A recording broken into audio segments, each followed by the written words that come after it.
Ayan na. Okay, Ayan. we're live now, guys. Hello, everyone. Wala, naka-live na Okay. pala.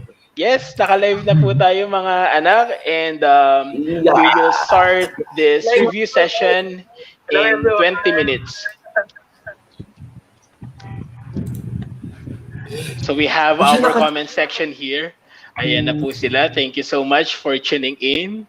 So thanks for waiting, by the way.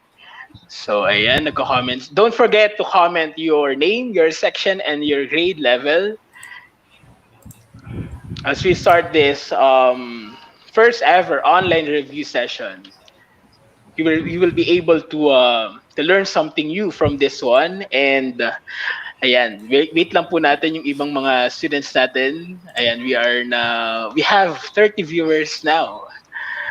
Hi. Hello guys, would you like to speak, guys? Go ahead. No. Hello. This is the different kind of review session, I think. Siyempre, pag nasa loob tayo ng classroom, totally different yung ginagawa natin pag tayo naman ay nasa labas. I mean, pwede tayong gumamit ng mga casual words, but then nandun pa din yung formality. Just like when we are discussing about communicative styles, dapat laging may ganong style. Hindi pwedeng mawala yan.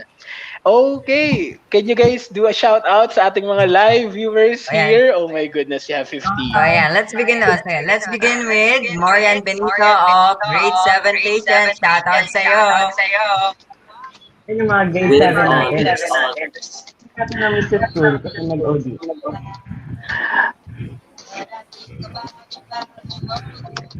And you know guys, one good thing about this review session, yung mga grade 7 natin, matututo sila sa inyo from your experiences, because later on we will be discussing about study hacks, tips and reviews, applications that you guys could use for performance tasks and activities. And not just that, feeling ko magdi-discuss kayo later about how to avoid procrastination.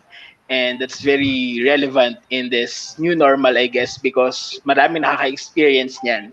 Hindi lang kayo, but even us teachers and lahat naman ng tao, di ba? So hello, Benito G6, Marian. She's a grade 7 student, right? Yes.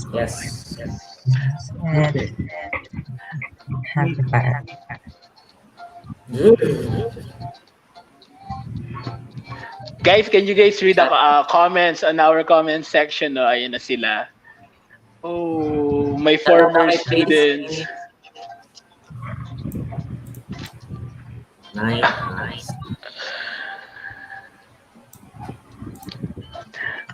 Again, on our live streaming na to, ano lang tayo guys dito, chill. But then, matututo pa rin tayo and let's observe for yung pagiging formal natin and maging ano lang tayo, enjoyin lang natin tong part na to since it's all new for us. And disclaimer lang, what's our disclaimer guys? We are not a professional live streamers. But then we will give our very best para ma-deliver at magbigay at mag-inspire ng mga estudyante. Baka mamaya gusto niyo maging YouTuber din or content creator, well, that's good. Para, matulungan niyo yung sarili niyo if you are experiencing anxiety and all, para maging busy kayo. But then, gawing productive yung mga bagay. And by that, siguro mawawala yung nararanasan yung anxiety or kung ano man. Okay, so we have students here from grade 7, grade 9, of course, syempre mga classmates niyo yan, mga schoolmates. Dami na nila. We are 72 na tayo, guys. Troy, yeah.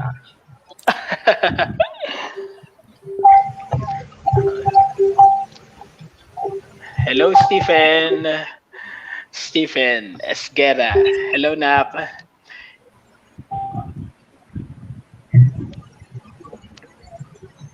We'll start at exactly 5 p.m. Okay? So, yun din namin nakalagay sa ating premiere. But then we'll just wait for the others to join our first ever live streaming. Sir, Yung. tingin po natin sa comment. Makita rin po natin. Go, Roy. Go ahead, Roy.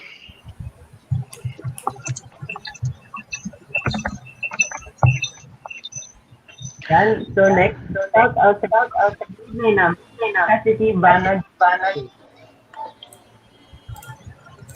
So stay tuned lang guys. Yan lang kayo. Stay tuned lang kasi, ang maganda sa review session na to, at least nakabawas na tayo ng isang subject for our, preparation for our exam next week. At least, nabawasan na kayo ng isang major subjects. Listening is really the secret to learning. Makinig lang kayo and that's all. If you want to chat down notes, you must prepare pen and paper para sa mga tips and, ano ba pwede dito, mga reminders. Okay? So sabi nga natin, di ba, pag nagkaklase tayo, you don't need to copy everything that is written or posted in the PowerPoint presentation. Sometimes, sinasabi ng mga teachers yung mga mahalagang bagay and yun yung mas importante, di ba? So, ayan, we are 71 now. Angelica Jasmine Pulpulaan. Idol ko to eh. Lodi ko to kapag nagla-live stream eh. Now it's my chance to shout out naman sa kanya, di ba? From humility. Tama ba, Prince? Opo. Yun nga po, may pwede bang- comment nga po siya. Go Zendo daw po. Shout out po kay Angelica Javelin. And this is one good way. Grade 10 na kayo next year. Ilang months na lang, di ba? Kayo na yung mga ate at kuya ng junior high school. So talagang kailangan yung mag-level up. Marami na nila. My God. Daming yun na. Tingin nga.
Hindi natin alam kung ano yung mga pwedeng mangyari. We'll see next week.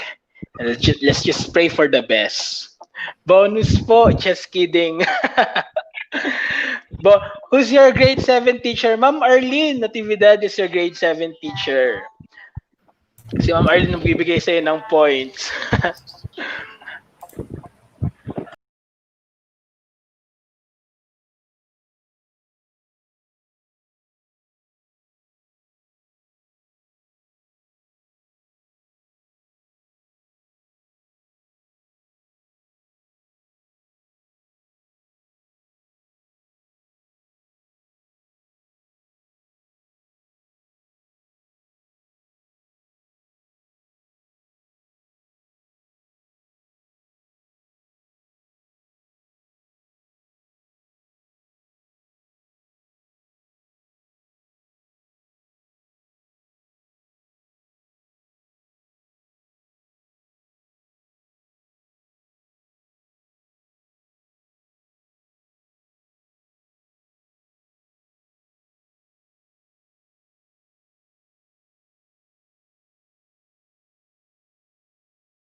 Kay Chalet, kay Ryan, and si Crystal, Chloe, si Brent, si Kayla, si Sabrina, Ian, si Laika, si Hendrik, si Hello Kisha, everyone. Carl, dami nyo si Army,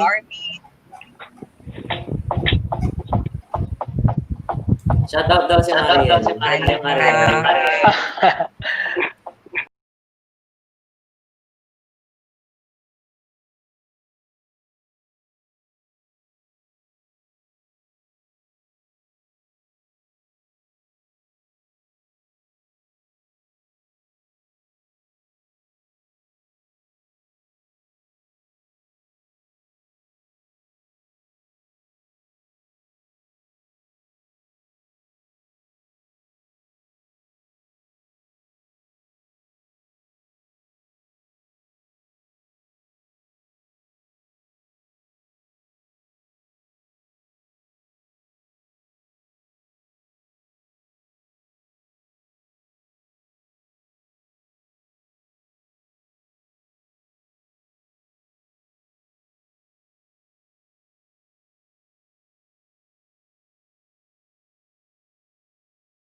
nakalagay doon ay parang ano yun, going live.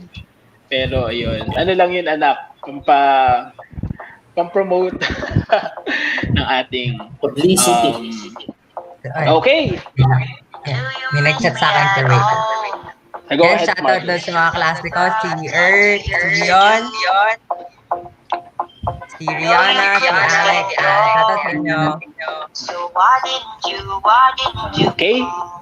May pwede tayo mag-umpisa, guys. It's already 5 p.m. Okay. So, by the way, before we proceed and before we start our online review session, remind ko lang na ito ay hindi po, I mean, hindi lang for grade 9 students. Lahat ng levels ay pwede ring manood at maki-join sa aming kwentuhan. And if you wish to share if you wish to share something, do not forget to comment your queries or your thoughts on our comment section there. Okay, so let's start. So again, good afternoon, everyone, most especially to our live stream viewers on YouTube. Welcome to our very first live stream review session. And to formally start our event this afternoon, may I request Patricia Nicole, to lead us with our opening prayer, to ask guidance to our Almighty God as we begin this end of quarter review session. All together, in the name of the Father, and of the Son, and of the Holy Spirit. Amen. Almighty Father, we thank you for gathering us today. Thank you for giving us teachers and co-students that are willing to help us with the lessons. Guide us throughout this day and help us to understand and intake the lessons to be discussed. We ask for your guidance that we may finish this session successfully and learn new things as well. Guide us also in taking the upcoming exam and keep us safe always. We ask all this through the mighty name of your Son, Jesus Christ. Amen. In the name of the Father, and of the Son, and of the Holy Spirit. Amen. Okay, so thank you so much, guys. So, nag-freeze ba ako before we proceed? Hindi po. Hindi naman. Naman po. Okay. Okay, so once again, thank you so much for tuning in this online review session. And we are very much happy that you guys are with us this afternoon. So before we proceed, allow me to introduce to you our guest students for this afternoon. So we have Roy, we have Paul Marquez, we have Patricia Nicole Benedict, and Prince. Sila po yung ating mga class president from grade 9 levels and level, and I invited them para mag-join sa ating kwentuhan na may pag-aaralan. Okay, I mean may matututunan. Right. So, teka lang, mukhang naghang po yata ako. This is ito yung consequence natin pag tayo ay nagla-live. Okay? Clear ba ako mga anak? Okay, ako lang yung nag-stop. Okay. Anyway, so let's start. Before we proceed on our first topic, let me ask you first, how are you feeling right now, guys? It's your first time to have to do a live streaming. Kamusta ka, Marcus? Go Okay ahead. naman po, sir. A little nervous, pero so, luckily, I'm fine, sir, despite everything na nangyari sa atin. So, we experienced the pandemic, forms, ayan, tapos lalapit na rin ang exam, mga deadlines sa project. Pero, laban lang, always have a positive attitude and good fighting spirit. Okay, thank you. How about you, Roy? How are you feeling right now? Masaya dahil meron tayong ganito na mga students natin. Okay, thank you. Yung mga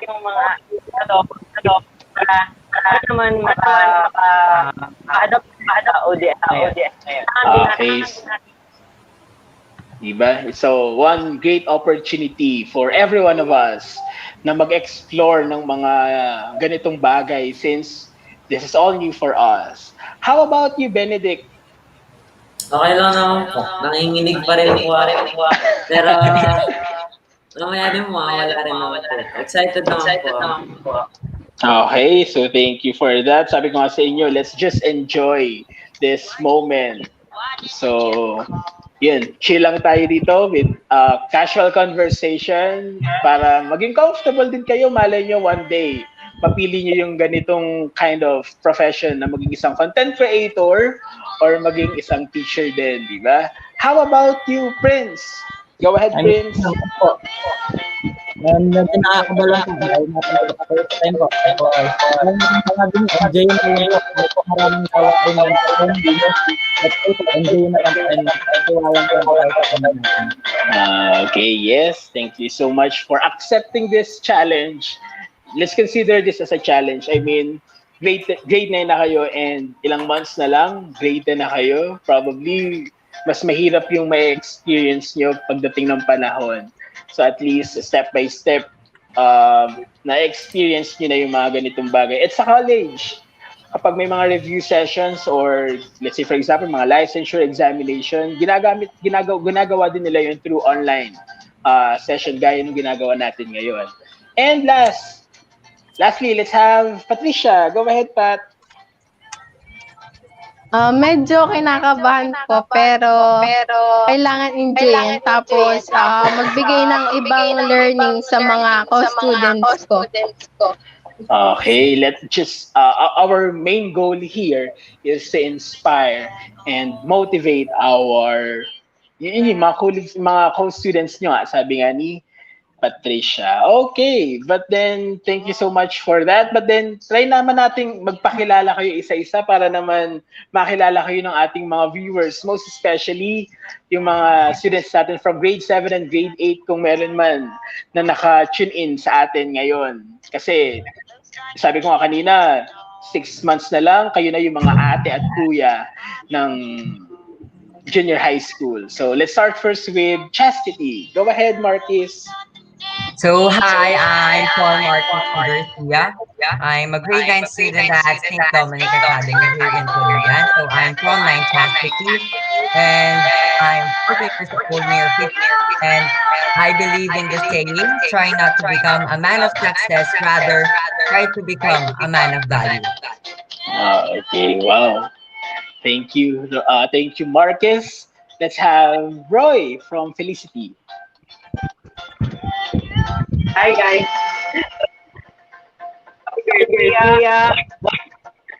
Guys, welcome back to Church. Roy, not in the Y, but I'm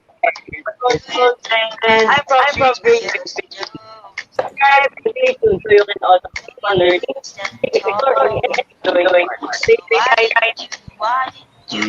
Okay. So thanks so much, Roy. Let's have Benedict from Honesty. Hi, I'm Benedict Andaya from 9 Honesty. Last president ako. Pero ewan ko lang kung kinaya ko last year. Pero okay lang naman. So ngayon, sana enjoy na po yung film na to. Sana may matutunan tayo. Okay, thank you so much, Benedict. Let's have Prince from 9 Humility. Good afternoon po. I am Prince from 9 Humility. I believe in the saying, if you feel like you remember what you started, don't ever stop thinking, always put your first. Okay, wow. Thank you. And lastly, we have Patricia Nicole. Go ahead, Pat. A good day to everyone, to all viewers, to the teachers, and to my co-students.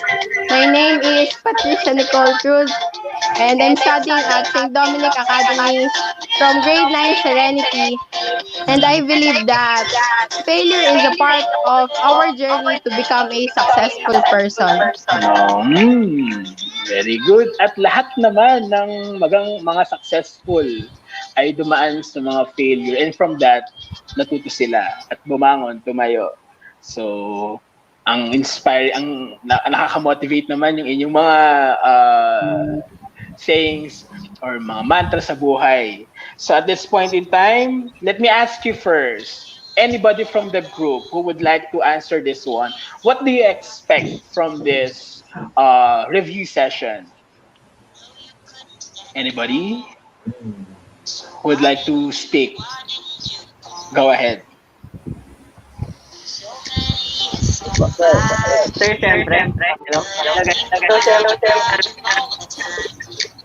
tips and hacks for na magagawa. Dagit review test for English. Okay.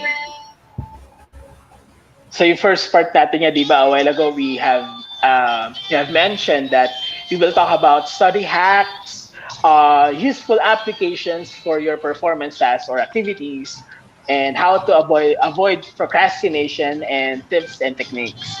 So let's start with our first topic. So studying doesn't have to be hard. In fact, there are plenty of simple methods that exist which simplify the entire process. Study hacks make student life simpler and better by helping boost focus, help concentration, and eliminate distraction. And I know you guys could have something to share. Pwede bang mag-share kayo ng mga study hacks ninyo sa ating mga viewers na nakikinig? And I think yung mga grade 7 and 8 nating mga estudyante, talagang kailangan nilang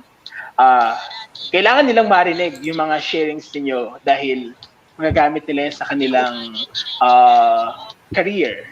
Let's start first with Marcus. Go ahead, Marcus. What can you share with us about study hacks? Mga study hacks. So, study hacks naman, sir, is to study comfortably. Make sure na pag nag-aaral ka, comfortable ka. So, if you like studying with some music, make sure na you are comfortable. Kasi since na you are comfortable, makakapag-isip ka ng mabuti. Yes, that's great. And gaya ko nga dito, I have here my plants beside me. May plant beside me. At yung kwarto ko ay puno-puno din ng mga halaman kasi talaga nakaka-good vibes and nakakawala ng stress. And that's one good thing. Yung sinabi mo din, anak. How about you, Roy? Ano namang study hacks ang pwede mong i-share for everyone? Mga best practices ninyo, guys. Maganda akong maging siyempre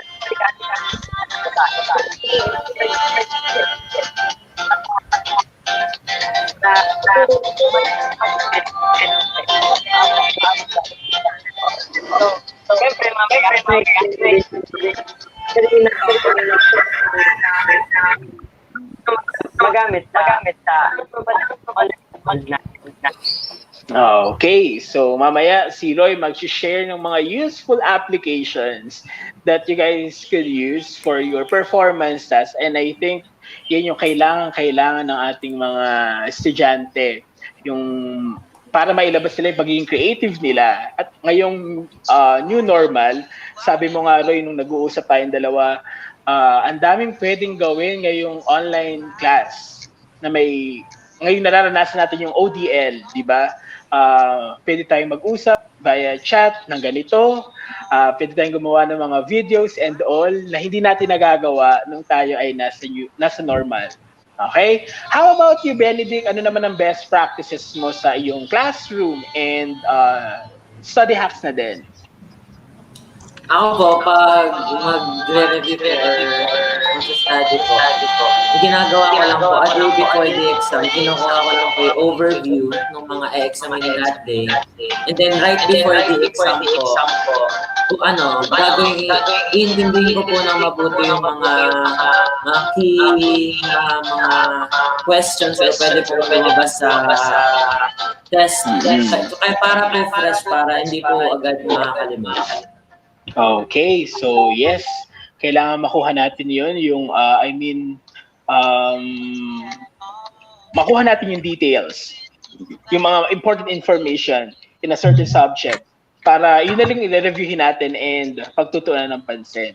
Okay? How about you, Prince, as the class president from Humility? Ano naman ang study hacks mo and best practices that you wish to share with us? Gumagawa po ako ng schedule po na kung saan po kung ano yung uunahin ko gawin para po hindi po siya mag-rumble-rumble. And I prefer na meron po ang study na makakasama. Kasi po, mas kapag kapag po natin yung natuturo sa atin. And same time po, may bonding po bubuo sa pagitan na po. Yes. So, parang it's like you're having a study buddy. At maganda yun. That's the one good way para matuto kayo. Nag-share kayo ng ideas together. And just like what we're doing today, ginamit niyo yung weekends na to para magkaroon tayo ng study, group study. Di ba parang group study na rin to? Kakaroon tayo ng bonding. And kanina bago tayo mag-go live or mag-live streaming, talagang kwentuhan to the max bago tayo mag-air. And unfortunately, I cannot see you guys dito sa aking screen dahil maliit. And nag-ano yata ako. Naka-frozen yung aking monitor, cellphone. So I wasn't able to see you guys. So naka-refer lang ako sa yung mga sinasabi din. So ito yung live natin. But then anyway, ang smooth pa din ang ating transition. And lastly, we have Nicole. What study hacks naman would you like to share, anak, and your best practices as the class president? Ako naman po nagiging organized po ako sa mga gamit ko, lalo na po sa notes. Yung way po ng pagre-review ko, gumagawa po ako ng another notes kasi po parang yung bond paper po, alam niyo po yung tinutupi po. Yes. Tapos mga keywords po yung nilalagay ko doon para hindi na po ako magbubuklat sa mga notebook rather. Parang ganun po. So, sa ano po, gumagawa po ako ng another reviewer ko para hindi po dagdag sa mga information na hindi kailangan. Yung mga keywords lang po. Ganun po. Okay. Same with Benedict, diba yung shinare niya kanina? And that's good. Sabi ko nga kanina, you don't need to copy everything that is posted or that is written from the materials that you have, PowerPoint man yan or sa libro. All you need to do is just to get the important details on it, keywords, and all. Parang yung ginagawa ni Marcus kapag siya ay nag-extemporaneous speaking. Nakita ko kung paano niya ginagawa yung kanyang flow, talagang keywords lang, and from that, ayun na, nandun na yung mga pasabog ni Marcus. Okay? So now, let's proceed. But before that, to all our viewers out there, you guys may also share some study hacks by sending your message on our comment section here. And we will try to read your sharing. Don't forget to mention your name and your section. So guys, kung meron kayo nakitang mga useful tips dyan or study hacks from our viewers, you guys could read. Meron ba mga student leaders so far? Sir, eto na. This was given to me by my classmate po. Go ahead, Nak. Nanda po. So, ang tip niya sa akin ay pag nag-aaral daw po siya, naka-timer po siya.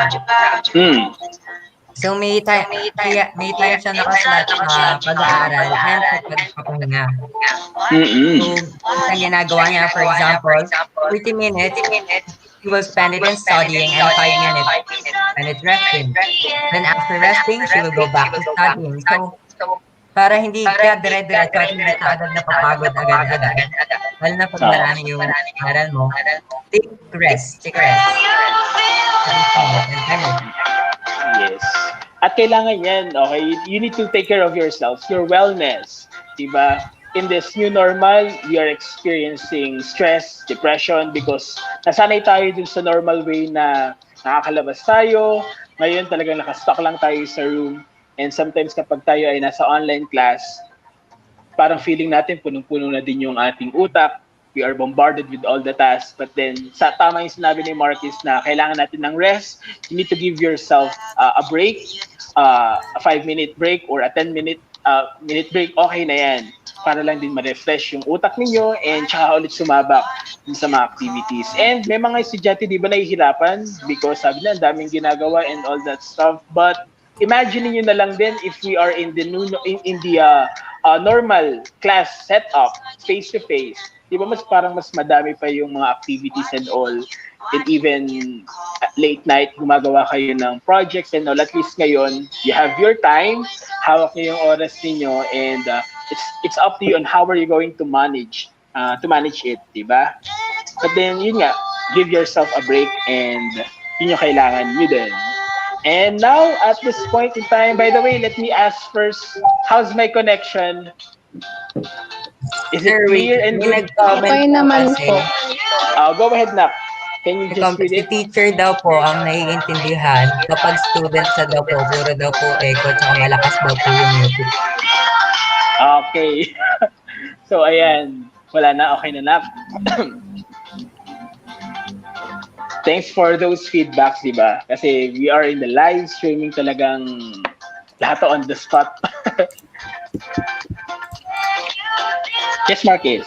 May nagkiklik. We will now proceed on our next part. Okay na, Marquez? Or meron pang mga comments dyan and insights, sharings, and all.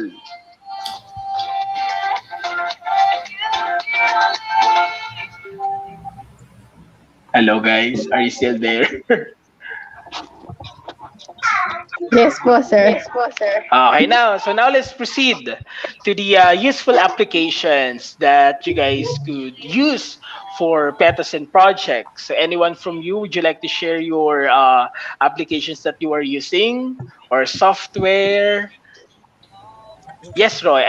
I guess ikaw yung merong i-share. Ikaw yung sa amin lahat, ikaw yung Ako po muna, techie. sir. Yes, Roy. Go ahead, Roy. Yes. Sir, so, siyempre, hello? Yes. Rinig po ba? So, patapos na ang first grading ngayong OES. So, kamusta kayo? Wait lang. Good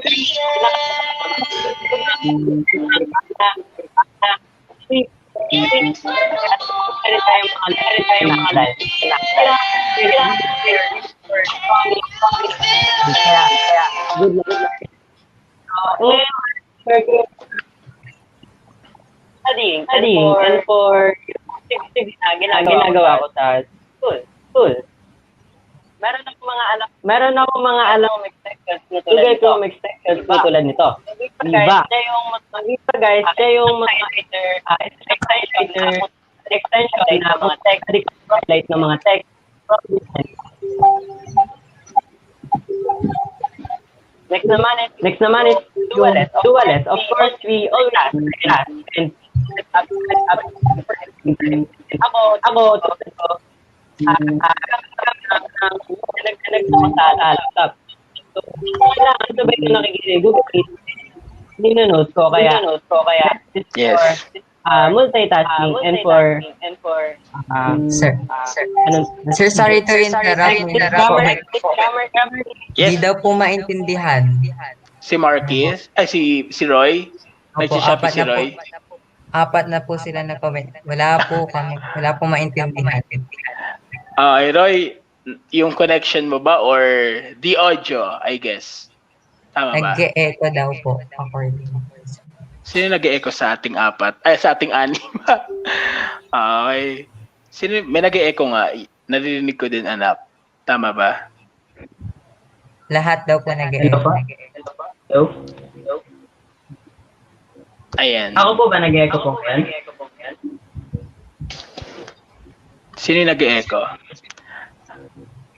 Marquez. Ngayon, guys. Nag-echo ba? Magkamang kayo, guys. Si Roy po, sir. Nag-echo po.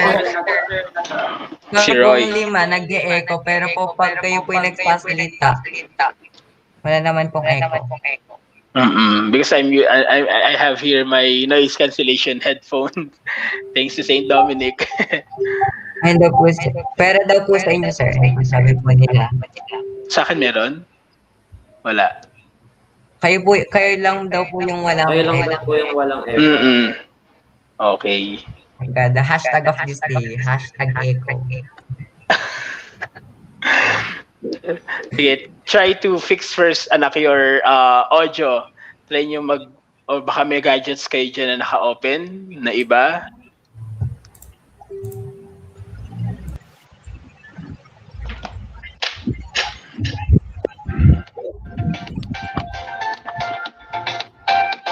And then ask them, anak, if it's okay na. So we could start.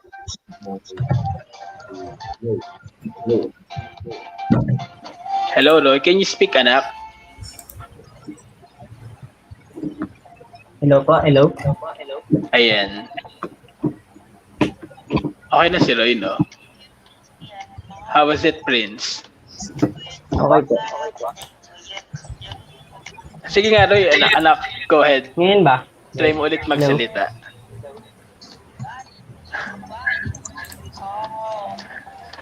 Hello? Hello guys. So next, yung screen recorder na extension for laptop. PC. Nagchichappy ba si Roy or ako lang nakakarinig ng Nag-echo pa. nagchichappy? Sa akin rin po, minsan, nag-choppy po. Ikaw pa din Si po. Roy. Okay. Since I think kasi din umuulan ngayon sa labas, so siguro nagkakaroon tayo ng, ako din, I'm actually experiencing connectivity issues right now. Kasi umuulan din sa labas at hindi maganda yung condition. But anyway, let's continue this one. Go ahead, Roy. Nandiyan na tayo sa screen recording at maraming mga estudyante, most Kaya especially sa nag-echo class. pa rin daw po. Nag-echo ba din daw po? Sino nag-echo?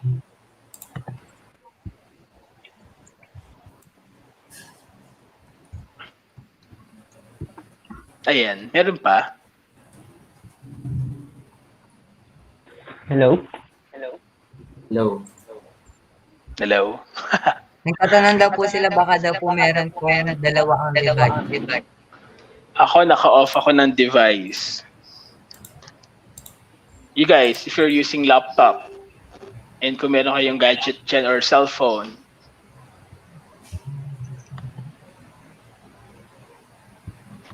Ako po wala. ayan, okay na.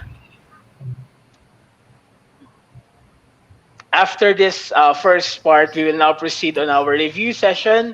Medyo bibilisan lang din natin yun since we are using PowerPoint presentation on that. Okay? May we now continue, Marquis? Roy?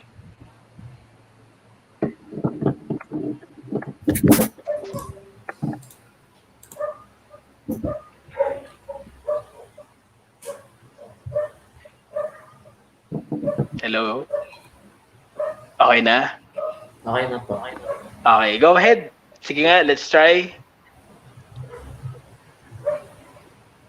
Hello po. Hello. Ayan, go ahead, Roy. Ayan, clear na. Clear na po. Yes. Again, we are here. We are discussing now the useful applications that you guys could use. Very helpful to sa mga performance test niyo or projects.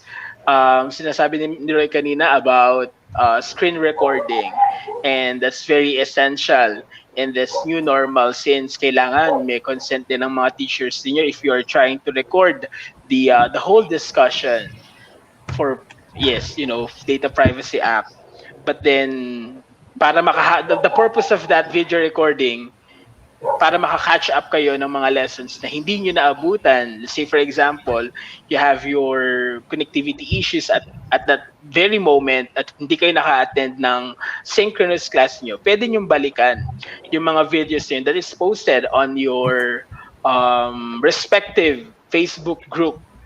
Diba? Go ahead, Roy, continue. So, sir, yung mga sabi ko po kanina yung mga Google Chrome extensions, meaning sa laptop po or PC, yung Viva, Momentum,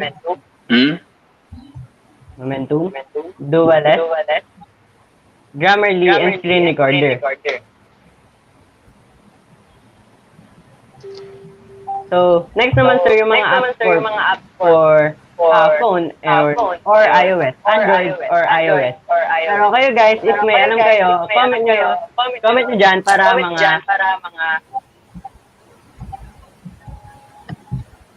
para makita rin ng ibang students yung mga ginagamit nyong app na nakatulong din sa inyo. Para magkaroon din yung ating mga lower years for 7 and 8, Yung diba? Forms app ay yung... Go ahead, Roy. Again, yung Forms app or yung Google Forms or Forms lang talaga, Survey Heart or yung Cudery. Yun yung ginagamit ko pang gather ng informations at panghingi ng information sa mga kaklase ko or ka-group. Mas madali dahil mas na-monitor ko yung mga ipapasa na ng mga ideas nila. And tulad sa amin, nagkaroon kami ng quiz or halimbawa reviewer. Pwede nyo rin itong gamitin na reviewer for your classmates. Dahil meron din dito yung quiz. Okay. You can give reviewer quiz to your classmates if you want. Next naman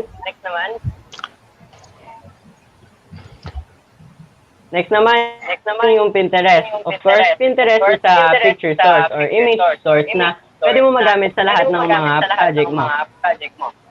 Next naman is yung YouTube, of course. YouTube, of course, siyempre, si Sir, may channel si Sir kung saan nagpo-post siya ng mga educational videos na talagang nakakatulong para sa mga ka-grade level natin at sa iba pa. Kaya guys, comment din kayo dyan. Comment niyo yung mga favorite YouTuber or favorite YouTube channels na nagpo-post ng educational videos. Ako, I go for Team Laika. Ang favorite daw nila ay yung Senyor Pablo. Yes, Team Laika. Team Laika, Senyor Pablo, and Isimas. So kayo guys, ano din kayo dyan, mag-comment. Para i-share nyo rin yung mga YouTube channels na alam nyo. Okay, may mention dito si MJ. According to MJ, we could also use Canva for PowerPoint presentation. Kasi mas creative, I mean, mas maganda gumawa doon. Talagang lalabas maging creative ninyo, di ba? And mas maraming mga graphics and mga elements na makikita doon. Kaya, umaya, pwede rin natin isali yun. Next naman yung TikTok. Siyempre, hindi lang naman yung mga TikTok na may mga nagbabaw na may mga nagbabaw doon. Meron din mga educational school tips doon. So, merong nag-ano sa akin, sabi sa akin na, search nyo lang na hashtag online school tips. Hashtag online school tips is doon makikita yung mga school tips, of course, ngayong online school. Yes. So, yun muna yung sa app. Then, next naman yung Google App. Of course, Google Apps, marami yan. Yun nga yung lagi natin ginagamit ngayon. Google Meet, Gmail, Google Drive, and ito pa yung mga alam ko. Meron ding tinatawag na Google Keep. Google Keep is for notes. You can easily take notes and share it to others by Gmail. Next naman is yung Google Drive. Google Drive, you can upload and share files, pictures, or any other type of file. Okay. Grabe. You can also use Google Tasks. Google Tasks is simply for tasks. It is for you to be reminded of your task. So, ang dami ko naman palang nasabi. Kayo ba guys, meron ba kayong alam? Baka meron kayong alam para dito. Yes, Marcus, you would like to share? Gabi, ang dami palang application na pwede niyong gamitin for this new normal, di ba? Go, Marcus. So, meron naman dito apps for, syempre madalas tayo gumawa ng mga essays or Sunday reflection. So, yes, you need to have a good vocabulary or in grammar. So, na-mention nga kanina ni Roy yung Grammarly. So, sa Grammarly, doon kayo nako-correct na yung mga grammatical errors or minsan naman pinapalitan niya yung place of words, no? So, yes. mag-suggest siya ng mga synonyms, no? Certain words or phrases. So, So, yan, meron rin vocabulary builder. So, vocabulary builder, nagbibigay siya ng mga certain words. Ayan, everyday, nag-update siya ng parang word of the day. So, ayan, doon kayo pwede makatuto ng new words para malawak yung vocabulary mo. And of course, meron tayong mga dictionary. We have Merriam-Webster, we have Oxford. So, ayun, useful yun. And sa pag-check ng mga synonyms in case na gagawa kayo ng mga essays. Ganun. Next, Okay. for me, pwede nyong, i-master yung mga, Microsoft, yan, from Word, means na gagamit sila kahit offline. Tapos meron kasi mga feature na hindi naman madalas nagagamit. Pero may certain, for example, wala kayong Photoshop, pero kailangan yung tanggalin yung background ng isang image nyo. Sa PowerPoint, may feature sila din na matatanggal niyo yung background ng certain pictures. So, ayun, mga ganon. So, meron rin tayo, of course, ngayon, lahat pinapasa na digitally kahit mga nakasulat na lang sa papel. So, nagsascan tayo. Madalas, di ba, sa computer lang nagsascan. So, meron rin tayong apps dyan, kahit mga phones and Android, iOS. So, meron tayong mga apps katulad ng Cam Scanner, Noteblock, para malinaw yung pagkakakuha dun sa mga documents na pipicturean nyo. So, talagang paperless, di ba? You Yes. don't need to submit Meron din pen akong and alam paper na activity. scanner app. Eye scanner. Ang scanner. Ito pa pala guys, may tip Yes. ako sa inyo. Meron ding tinatawag na air scanner. Pwede nyo rin yung gamitin. And okay, guys. Sige Roy. Nalilate kasi eh. Okay. So, yung air scanner, pwede nyo rin yung gamitin. And also, di ba, pinipicturean nyo yung mga activities nyo sa modules, ganun. And sometimes, magkahiwalay. Yung isa nasa paper na to, yung isa nasa kabilang page.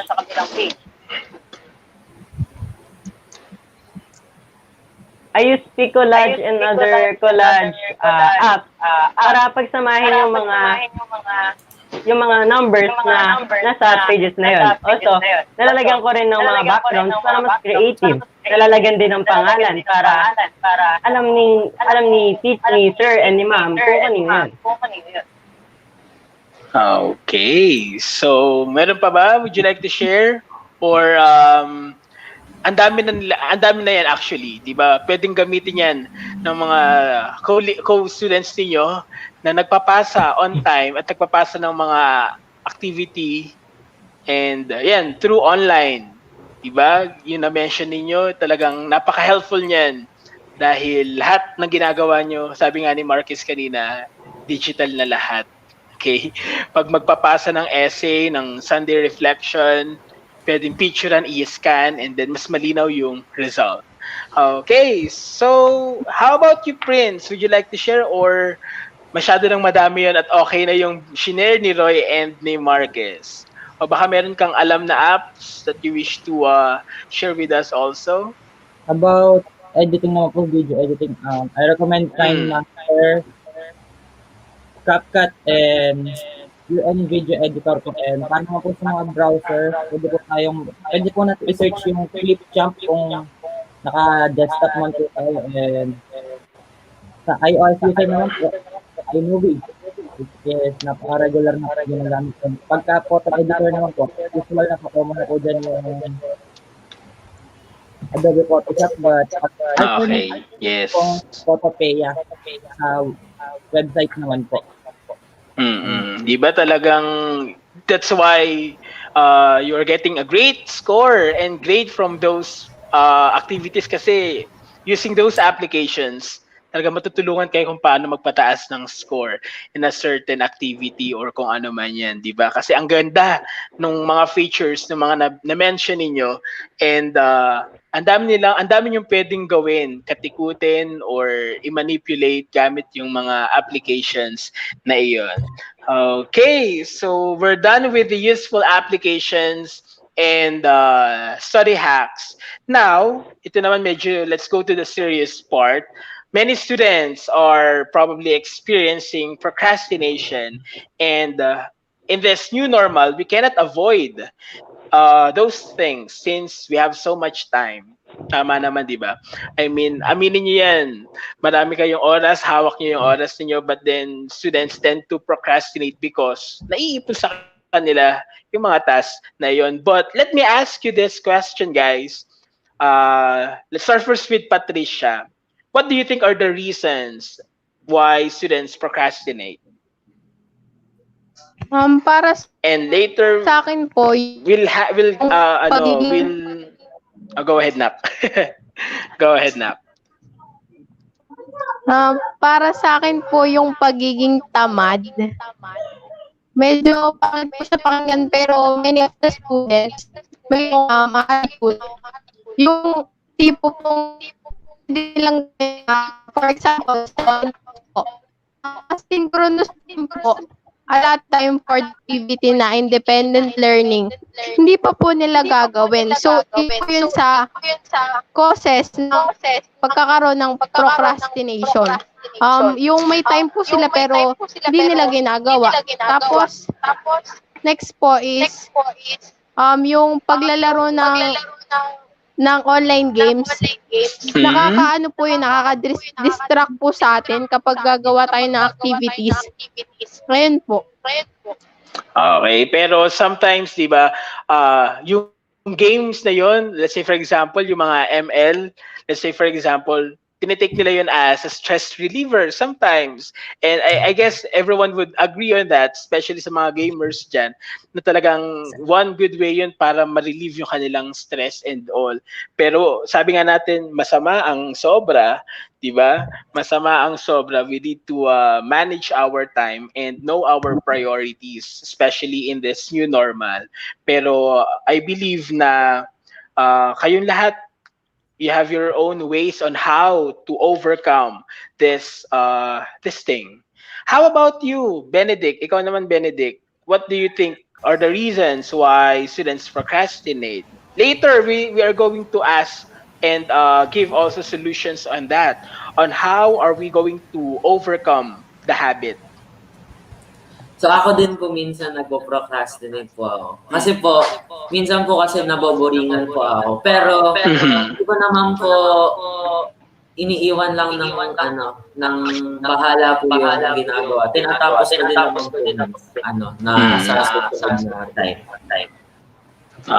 Okay, so talagang you really need to have a good time management for you to be able to finish all the tasks, and kailangan mo sundin yun, di ba? If you create your list, yung mga gagawin mo, bigay mo siya ng time. Gaya nga nung sinabi ni Marcus kanina, bigay ka ng break, huwag mong i-exhaust lahat dun sa activities and all.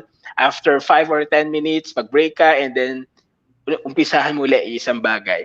How about you, Prince? Ikaw naman, Prince. Let me ask you this one. How can we overcome the habit? That kind of habit, procrastination, how to overcome that? Ano sa tingin mo yung possible solution or advice that you guys could give to everyone? Let's avoid yung common term na mga Pinoy po, yung mamaya na habit o kontinatawag. Dahil po, hindi na ako namamalayan, yung nakamamaya natin ng mamaya. Dadagdagan na po ng activity natin hanggang sa huli ko. Then na po pala. Nag-program ka na po sa huli. Ganun po. Kaya po, hindi mo oras ka po. Tapusin yung mga task mo. Try to finish na po. But don't forget to enjoy yourself din po. Oh, yes. Okay. Give yourself a break. Sabi nga natin, kanina pa natin minimension yan, pero yun yung kailangan. Pero magaling sinabi niya, avoid the word, what's the term? Mamaya na lang? Or what's that? Mamaya. Yes, di ba? Kasi pag tayo ay mamaya na lang ng mamaya, and then eto na yung submission, we cannot meet the deadline. Doon tayo nagpo-procrastinate. And sometimes, nagkakaroon tayo ng breakouts because of that. But then, siguro, that's part of our life. now, since we are in this new normal and lahat tayo ay naku-culture shock sa mga bagay-bagay na nangyayari and we are not into it. Okay, and before we proceed now on our review session, our second part, what tips and techniques that you guys could give to everyone in this new normal setup, sa ating mga online classes, what tips and techniques, advice that you guys would like to share to everyone who are present in this live streaming? Let's start first with Marcus. This will be the last. Go ahead. Go, Marcus. So, ang mabibigay ko lang, sir, na tip or reminder sa mga students is stay calm. Relax lang kayo. Even though na dahil nga ngayon, maraming problema, nalalapit na exam, maraming projects na gagawin, may mga activities. Given na, ayan na lang ngayon, online class, nawawala-wala pa yung internet. So, marami naman talaga reason para ma-stress, pero sabi nga nila, di ba? There's a saying, there may be 1,000 reasons for you to give up, but never forget the reason you started.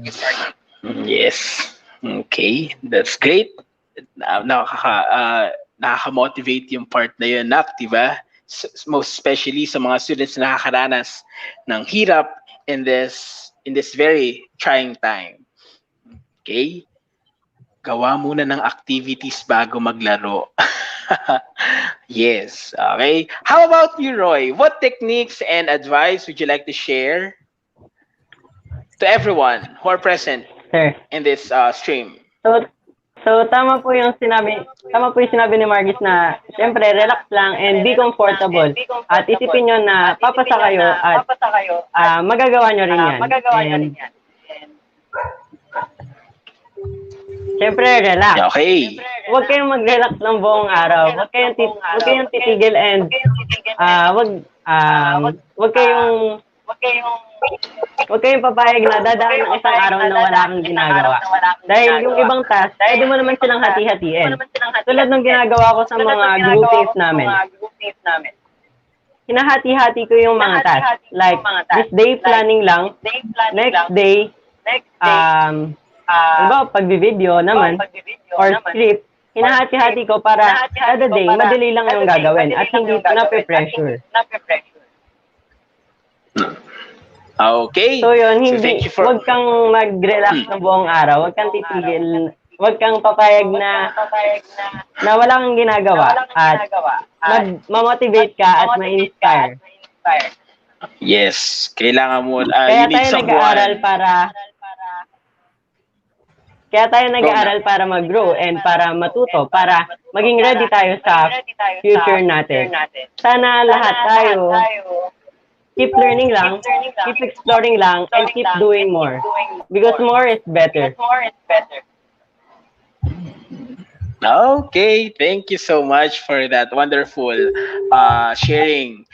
How about you, Benedict? Ikaw naman, Benedict, what techniques and advice would you like to share to everyone?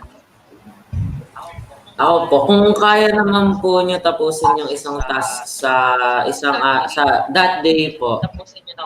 Tapusin niyo na po ma-X out niyo na po yung sa mga gagawin niyo para hindi niyo na po problemahin. Tapos papasa niyo lang po kung deadline. Kung magpo-procrastinate naman po kayo,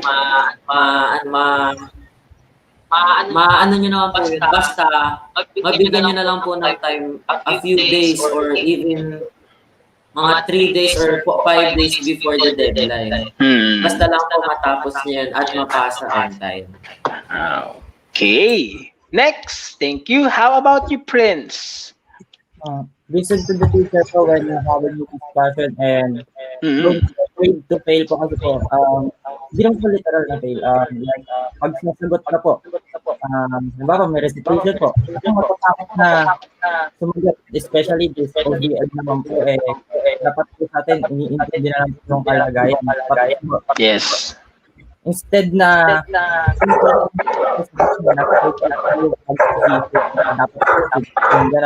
kumbaga, sayang po yung opportunity everyday na nag-online class po mo. Hayaan mo lang na Okay, so you really need to listen to your teachers during the discussion and during your online classes, di ba? Para at the end, pag ito na yung exam, makakasunod ka na, wala ka nang paproblemahin dahil nakinig ka at alam mo yung gagawin. And lastly, let's have Patricia Nicole. Go ahead, Pat.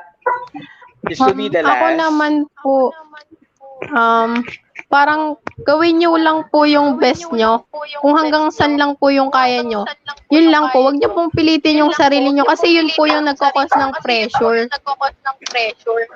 Pag na-pressure po tayo, parang di na natin magagawa yung iba, iisipin na lang natin. Ayun po, kaya dapat kung saan lang yung kaya, dun lang po. Huwag po nating ipilit.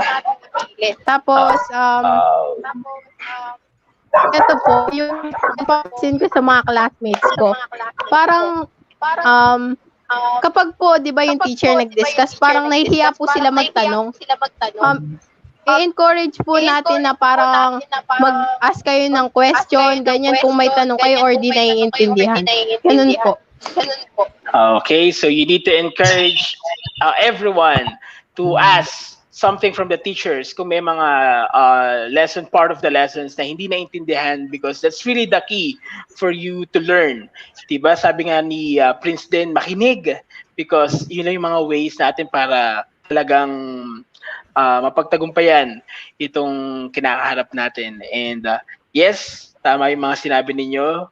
And yun lang, good luck to everyone, to all students. Now it's out in this point in time, so I guess papunta na tayo sa ating part 2 and magbababay na tayo sa ilang mga guests natin in this live streaming, because we will now have our review from modals up to the last sa communicative styles natin. But before that, let me to say thank you sa inyong mga parents for allowing you guys to join in this live streaming.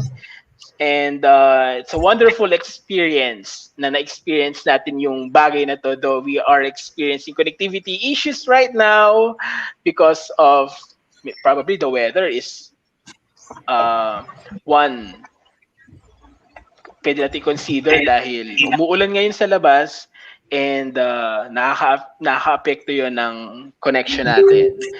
And with this, at this point in time, pwede na tayong to say goodbye to our live stream viewers, and I will just ask Marcus and Roy to stay with me. And we will start now the review. And yun lang hiling ko sa inyo, makinig, because we'll just do it in a casual way with some sort of formality para naman mas lalo yung maintindihan yung mga i-discuss natin. You guys could eat.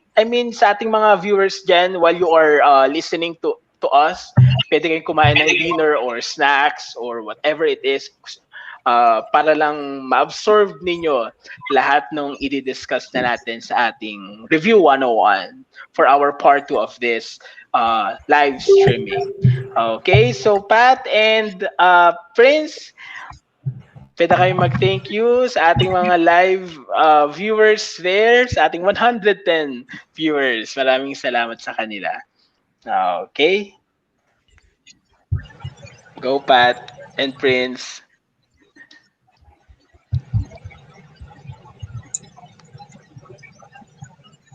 Pat, naka-mute ka yata, anak.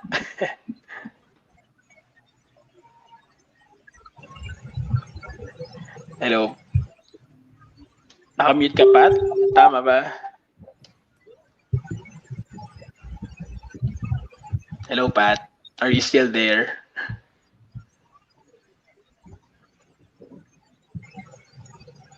Hello?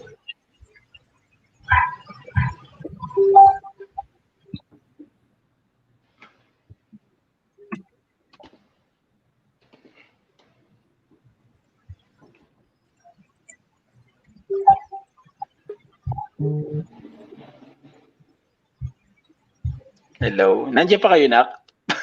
Roy and Marquis, are you still there? Patricia lang po na ako. Ready pa po ako, sir. Hello. Ayan.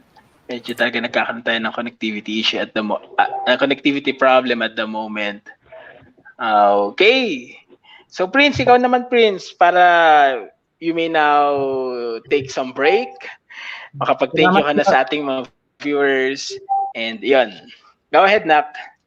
Salamat po sa mga nanood and make sure na makikinig po yung mga nandiyan po sa live. Make sure na makinig po tayo sa review session na to dahil ito na po yung parang second chance natin na maintindihan yung mga topic na discuss natin. Yes. Okay, this is a perfect time for you to learn again. Balikan yung mga lessons natin from the past. Okay. So I am with Benedict, Roy, and Marquez. Kami yung tandem for this review session. Unfortunately, Ma'am Dayan will not be able to join us tonight, because meron siyang personal engagement. So we will see Ma'am Dayan on our next live stream, probably on the second quarter. So, ayun. So let's start with our review session na. I'll just send the PowerPoint presentation to Benedict. Benedict will try to share screen. Okay, for a while. Marquis and Roy, you stay. And sa iba po, you may eat. And to our viewers, yun nga, stay tuned lang po.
Okay, hello everyone.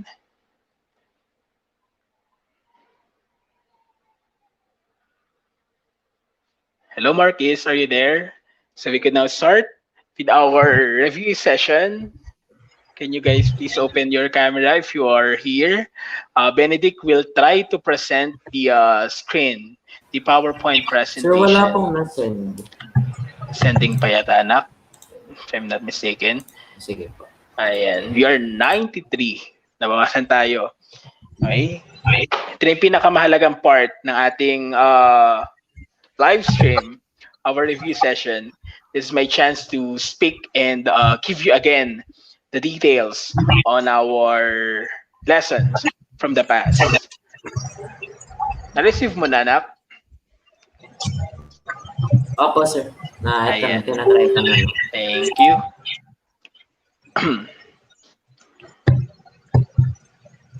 Left po si Pat. Okay.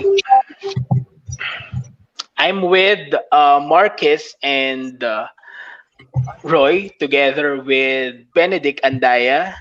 Benedict will try to help us to present the screen. Mag-share screen si Benedict. Nasa kanya yung PowerPoint. Naka-present na po. Okay, wait lang anak. Hindi ko yata nakita. Wait. I-include kita sa screen. Okay. There you have it.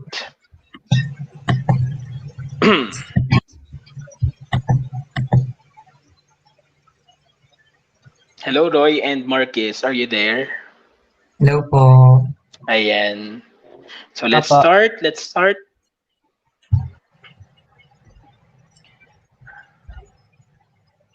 Wait.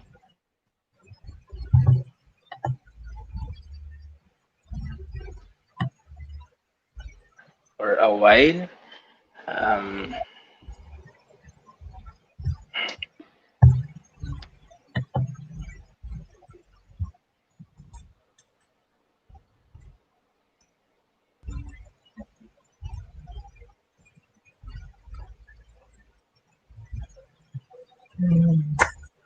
Okay.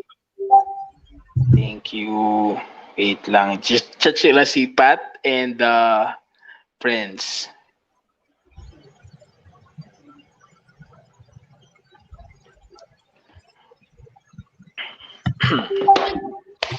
Okay, I'll just prepare my things.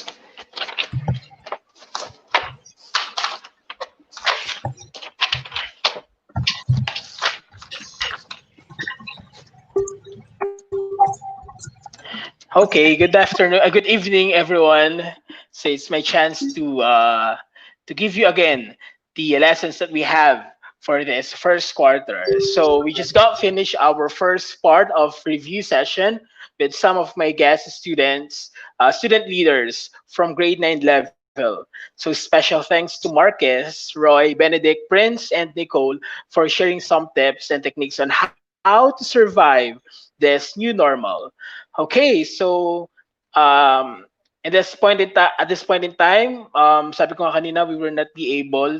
I mean, Ma'am Dayan is not with us this evening. Meron siyang personal engagement and walang wifi dun sa lugar kung nasan si Ma'am Dayan ngayon. But anyway, we will ask again the presence of Ma'am Dayan next quarter as we plan again a new online session for everyone. Okay, so let's start with our first slide. Kindly proceed, Benedict. Okay, so to start off with this review session, let me share you my favorite mantra, which I think very relevant in today's new normal, which is listening is the secret to learning. This is one good way to remind the students to listen always, every time that we will be having a discussion. And seriously speaking, if you do not listen, you will not learn. So ito yung pinaka-favorite kong laging sinasabi sa aking mga klase since 2016 when I started teaching.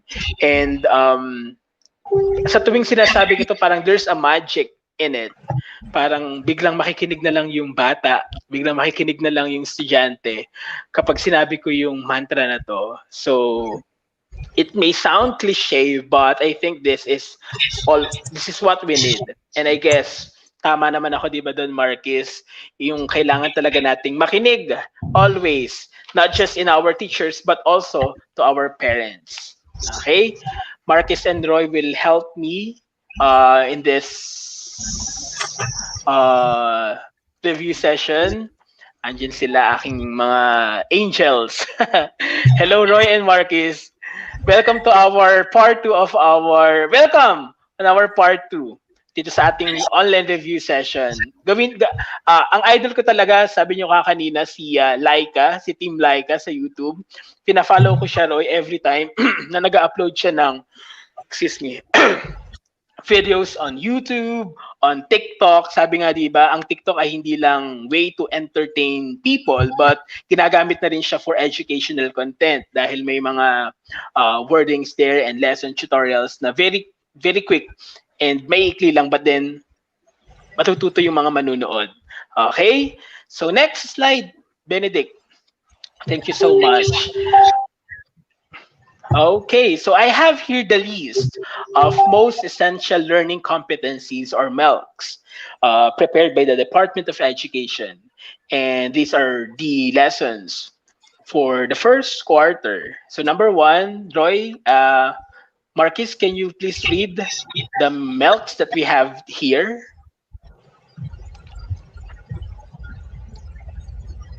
So, else, most essential learning competency. So, express permission, obligation, and prohibition using modals. So, that's the topic modal auxiliary verb or pastime modals. Next is use conditionals in expressing arguments. So, the topic is zero, first, and second conditional tense.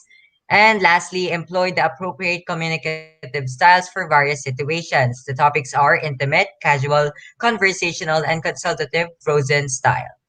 Okay, so these are the most essential learning competencies na prepare sa atin ng DepEd. Di ba nga, nung tayo ay nasa face-to-face classes pa, ang dami nating lesson sa first quarter, di ba? Parang everyday talagang may new lesson, but then ngayong new normal, parang hindi natin pwedeng biglain lahat. Okay, we do things one at a time. And sabi dito ni Marian, parang ang powerful po nung quotes. And yes, anak, there's a magic in it. Pag sinabi yung listening is really the secret to learning, bigla ka nilang mapapakinig and you'll pay attention on it. Hello, Sir Marvin. Good evening po. So, Sir Marvin, hello po. My very generous and hard-working subject area team leader. Talaga namang I'm forever grateful to have Sir Marvin. Maraming salamat po for allowing us to have this online review session. Maraming salamat po. Thank you sa pagsuporta, Sir Marvin. Okay, next slide, Benedict. Okay, now let's talk about modal auxiliary verb. Roy, are you there, Roy? Are you still with us, Roy? Andiyan ba si Roy? Okay. Wala. Okay, so Marcus, what is your idea about modal verbs? So, Ano lang? So modal verbs are, as we call it, special helping verbs. So they are used to express different modalities such as prohibition, yes, permission, And advice, and many more. yes, so you've mentioned that modal verb is, a special helping verb. Pag sinabi nating helping verb, it cannot stand on its own or it cannot function on its own without the main verb, which is the base form of the verb. If we are talking about modal auxiliary verb. Next slide, Benedict. Thank you very much, Benedict, for helping us. What makes modal verb special? So it is special because, sabi nga ni Marcus, it has a unique functions and modalities different from the usual verb that we all know, diba? Like run, like eat, like cook. Yung mga words na yun, basically, they don't have functions and modalities. Unlike modal verbs, meron silang, nabanggit na ni Marcus, may pwede siyang gamitin, may functions to like ability, possibility, permission request, so on and so forth. So modal verb is different from the action word that we all know. And it is also called as a special helping verb, sabi nga ni Marcus. It cannot stand and function on its own without the support of the main verb, which is the base form of the verb. So everyone, please take note of that. If you are trying to construct a sentence using modal verb, do not forget to use base form of the verb.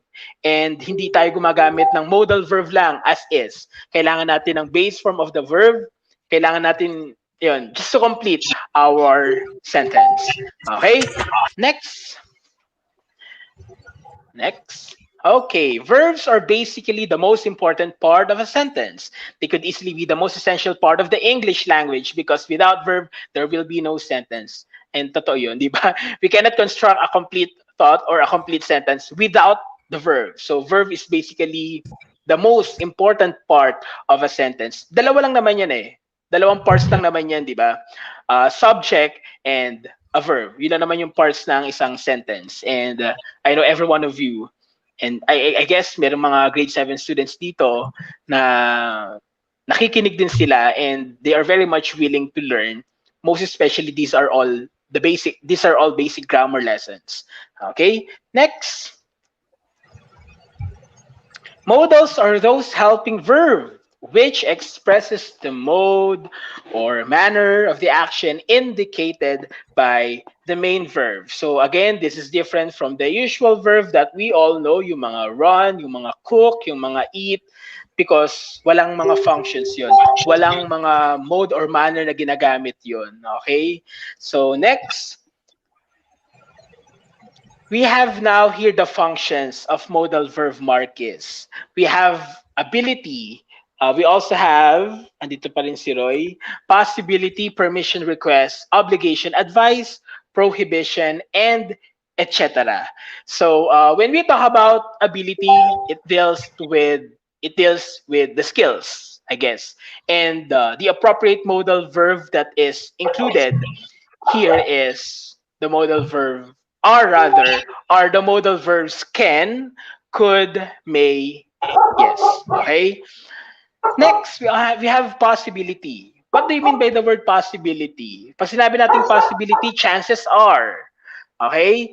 Probably the modal verb that is included in this function ay modal verbs may and might. Let's say, for example, it might rain today. It may rain today. But then, sir, alin po ba yung tamang word or modal verb appropriate po dun sa phrase na yon? Might or may? Marquis, may idea ka?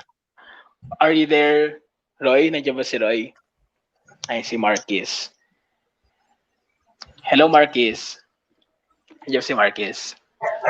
May and might. Pag sinabi, it may rain today. It might rain today. Parang when we say may, there is a low certainty. Okay? Hindi siya ganun kataas. Pag sinabi natin it might rain today, parang the certainty is strong, malakas. Okay? Sabi ni Marian, yes po, siguro po ang class makatutulong sa mga class. Okay? So still, this is part of the first part of our live stream. So iyon. How about permission and the request? Again, this is a review session. So binabalikan lang natin the things that we have discussed before. So again, let's talk about request and permission. What's the difference between permission and a request? When we talk about request, we are asking for a favor. But then when we talk a permission, we are asking for an approval. Ulitin ko po. Permission is for approval. Request is for a favor. Okay, namali yata ako ng sinabi. Ulitin ko po. Permission is for approval and request is for a favor. Let's say, for example, may or can I go to the comfort room, sir? Ano yung tamang sagot doon, Marquis?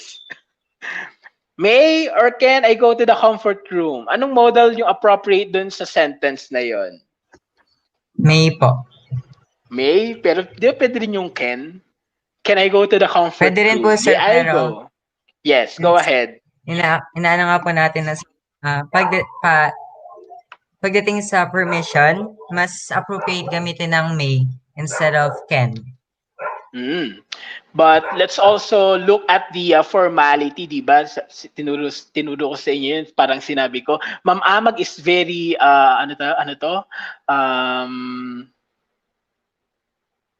pamilyado si Ma'am Amag dun Ma'am Rochelle Amag, di ba? When you ask a permission sa faculty room, di ba? Sometimes students would say, "Can I excuse Mr. Dapdap?" And the teacher would ask you, and i-rephrase nila, use may instead of can. Because may is more formal than can.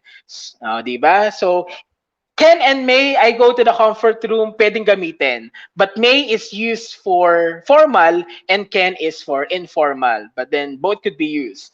For request naman, how about for request? You are asking for a favor. Let's say, for example, may, can you get her number? If you want to ask a favor from a friend in a more formal way, pwede mong gamitin yung may. May you get her number?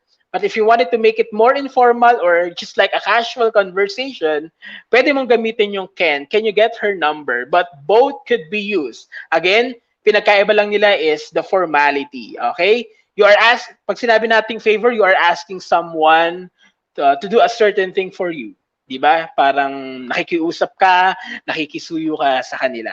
Okay, next we have obligation. Hello, Emma. What do you mean by obligation? You are obliged to do something. Parang kailangan mong gawin. Okay? The perfect modal verb in this function is the modal verb must.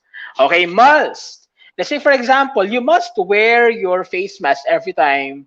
You must wear your face mask at all times.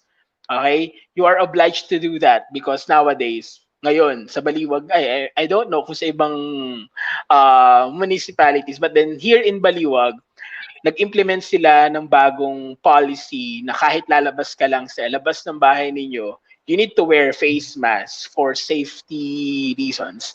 So, I think that's a good way also to prevent spreading the virus. Diba, Marquez? Are you still there? Are you still there? Yes po. Yeah. Okay. Sabi ni Kate, it's more polite. Yes, more polite yung can.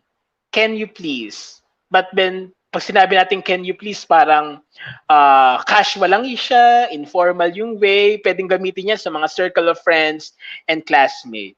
Okay. Next, we have advice. Okay. Advice, you are asking for a recommendation to someone, and the perfect modal verb that fit on this function is the modal verb should. Okay, you are asking a recommendation. Marcus, itatas kita. If you wish to create sentence later, I'm gonna ask you. Okay, let's have an example for advice. You should take your medicine or vitamins every day to boost your immune system. Diba? That's a piece of advice. That's a recommendation probably from a doctor or from a friend who is very concerned about your health. So, again, ginagamit natin yung should for advice, and that's the function. Next, we have prohibition. When we talk about prohibition, yes, must. Sabi ni Marian, you must do something. Okay, you are obliged. You are forced to do something. Parang ganon, di ba? Obligation. You are forced to do something. Talagang inuobliga ka na gawin yung isang bagay.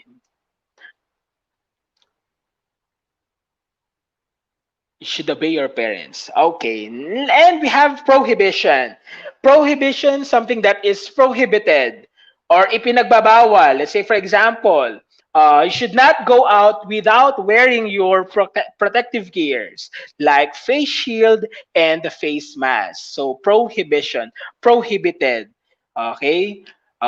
You shouldn't go. Yung ba sinabi ko, Marcus? Medyo umuulan, hindi ko narinig yung sinabi ko. Umuulan na pala dito. Again, ulitin ko po yung example natin for prohibition. You shouldn't go outside. You should not go outside, or you should not go out without wearing your face mask and face shield. So again, we are using prohibition. Wait lang. We are using prohibition to say something that is forbidden, that is prohibited. Just like the love of Romeo to Juliet. Their forbidden love. Okay, next slide, Benedict. And on your exam, by the way, you really need to focus on the functions of modal verbs kasi it is it's crucial. Okay, you really need to remember all those functions, what appropriate function is intended for a certain modal that we have. Just a friendly reminder to everyone, always use base form of the verb in writing a sentence with a modal verb. We do not change the verb into any kind of verb. Remember that. Hindi tayo naglalagay ng S, or we do not add S or ES or ING form of the verb in the verb. Okay? Just like this one, he can swim. That's the correct sentence. Pero yung isa, he can swim. Ba't siya mali, Marcus? Ano sa tingin mo? Nalagyan What po makes siya, a sir, ng sentence? S. Okay, kasi 'di ba sometimes that is our rule in English, 'di ba? Sometimes not sometimes. If the subject is singular, automatically yung verb natin doon may S. But then sabi nga natin S, kanina, modal verb is different from the action verbs word that we have, that we know, gaya ng that we swim na yan. Pero kung aalisin natin yung modal verb, he swims, yon, correct yon, because that is swim. habitual action. Okay? Diba? That is for simple present tense. Diba yun ang rule doon? If the subject is singular, third person singular, he, she, it, the verb should have S. But then in this case, in this modal verb, kailangan nating we do not add or change the modal verb into any kind of word. O hindi tayo naglalagay ng S or ES or ING form dito. Okay? So that's just a friendly reminder. Next, Benedict. Okay, we're done with this one. Here are the list of modal verbs.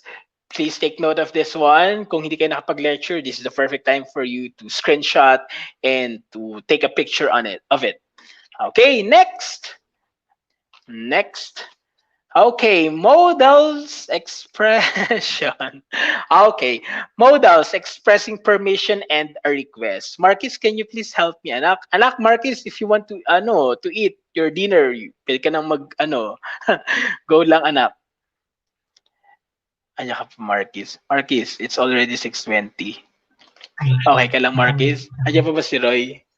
Si Benedict na lang. Benedict. Okay. Marcus, can you read this one? Modals expressing permission and making a request. Modals and permission making request. The words may, would, and could are examples of modal verbs or modals that express permission or polite requests. Example, the students may excuse their teachers in a more polite way. Okay, so by the way, I forgot to mention this one. You guys could use past time modal verbs like might, like would, like should, like could in expressing a more polite way or in expressing a more polite request or permission or kung ano man. Ginagamit yung mga words na yon, yung mga past time modal verbs in a more polite way. Okay, yun lang yun. Okay, for expressing obligations like should, must, ought to, and has and have. These are used to express obligations. Should and ought to can be used to express recommendation or strong moral obligation. Let's say, for example, the driver should have received their subsidy from the government. But again, I think this type of sentence is not included in the modal since meron tayong word na have the receive. So I guess if we're going to rephrase this one, the driver should receive their subsidy from the government. So this is actually compound modal verbs kasi meron na tayong should have dito. Kung tatagalugin natin to, the driver should have received their subsidy from the government. Hindi na-receive ng mga drivers yung subsidy from the government. Okay? And lastly, modals expressing prohibition. Modals such cannot, may not, and should not express prohibition. Other modal verbs that express prohibition are shall not, must not, shouldn't, and ought to. By the way, it's good that you contract the words from could not to couldn't, from should not to shouldn't. Parang, I guess, if you're using in a conversation, mas magandang pinapaikli na lang natin yung mga words. But then if you are going, or if you are having a formal letter, or gagawa ka ng isang essay or what, siguro pwedeng buuin yung mga words dito. Okay, Marcus, would you like to add something? If you want to tell something before we proceed to the next lesson, which is the conditionals. Marcus is out. Okay, okay, thank you. Next, Benedict. If you have comments, if you have questions, post lang kayo dito sa ating comment section. Regarding... Sir, Yes, go ahead, Nak. So, and of course, syempre ginagamit natin yung mga modal verbs. So, in constructing sentence, let us remember yung formula na binigay ni Sir, which is subject plus the modal verb and plus the modal verb, which is in the base form of the verb. Verb. And, ayan. So, bali, SMV. MV. Okay, the SMV pattern, that's very important.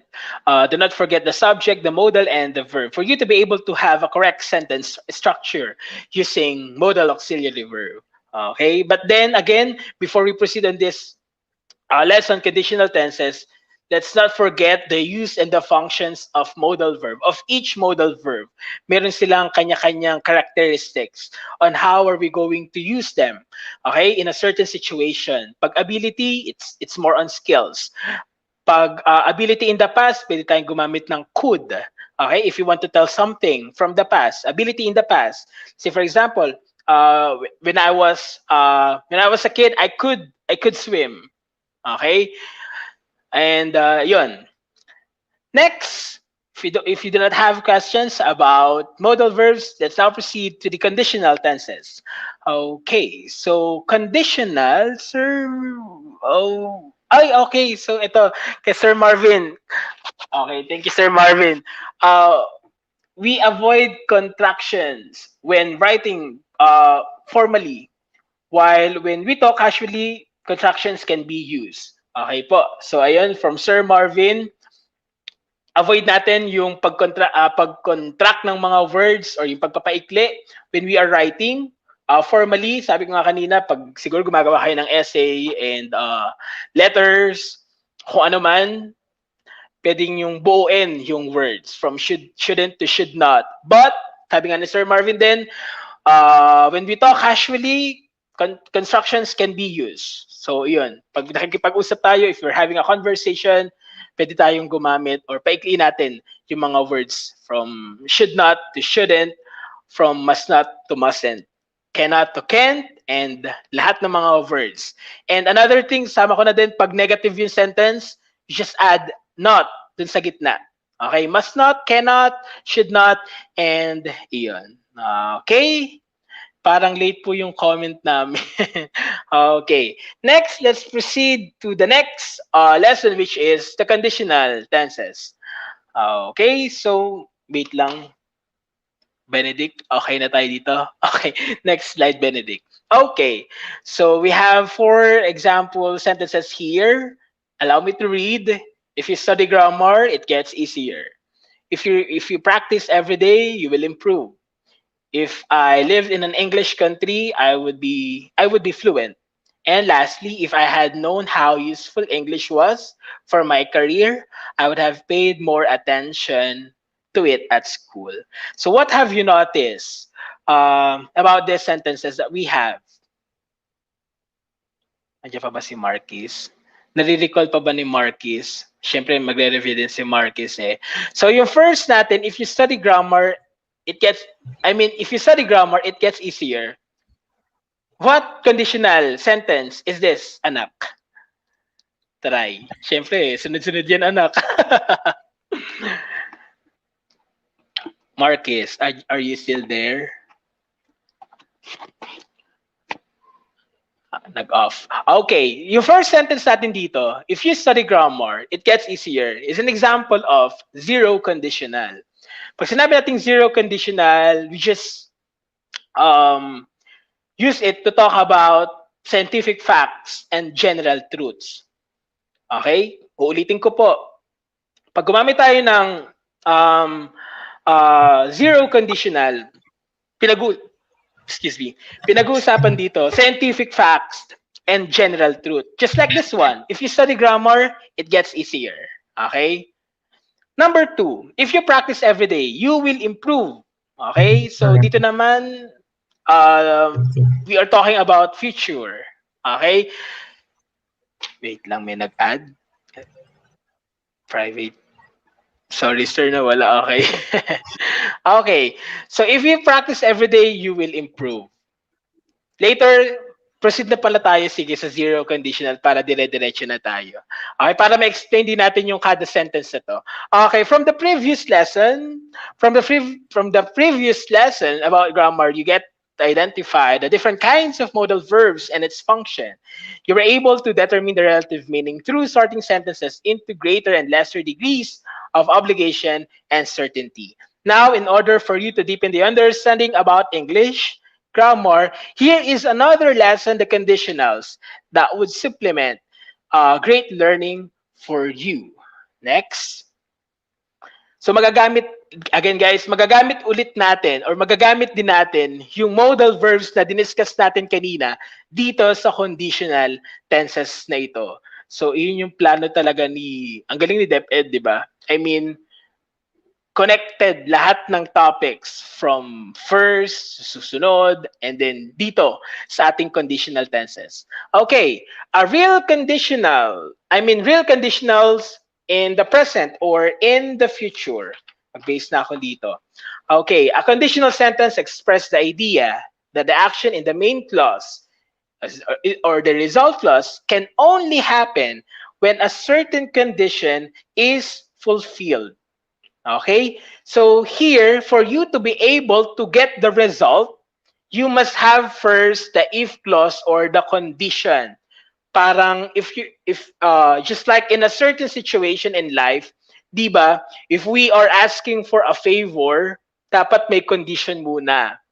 Like if you ask for a new cell phone, that's actually the result, you need first to fulfill the condition na binigay sa iyo ng parents mo for you to be able to get a new phone.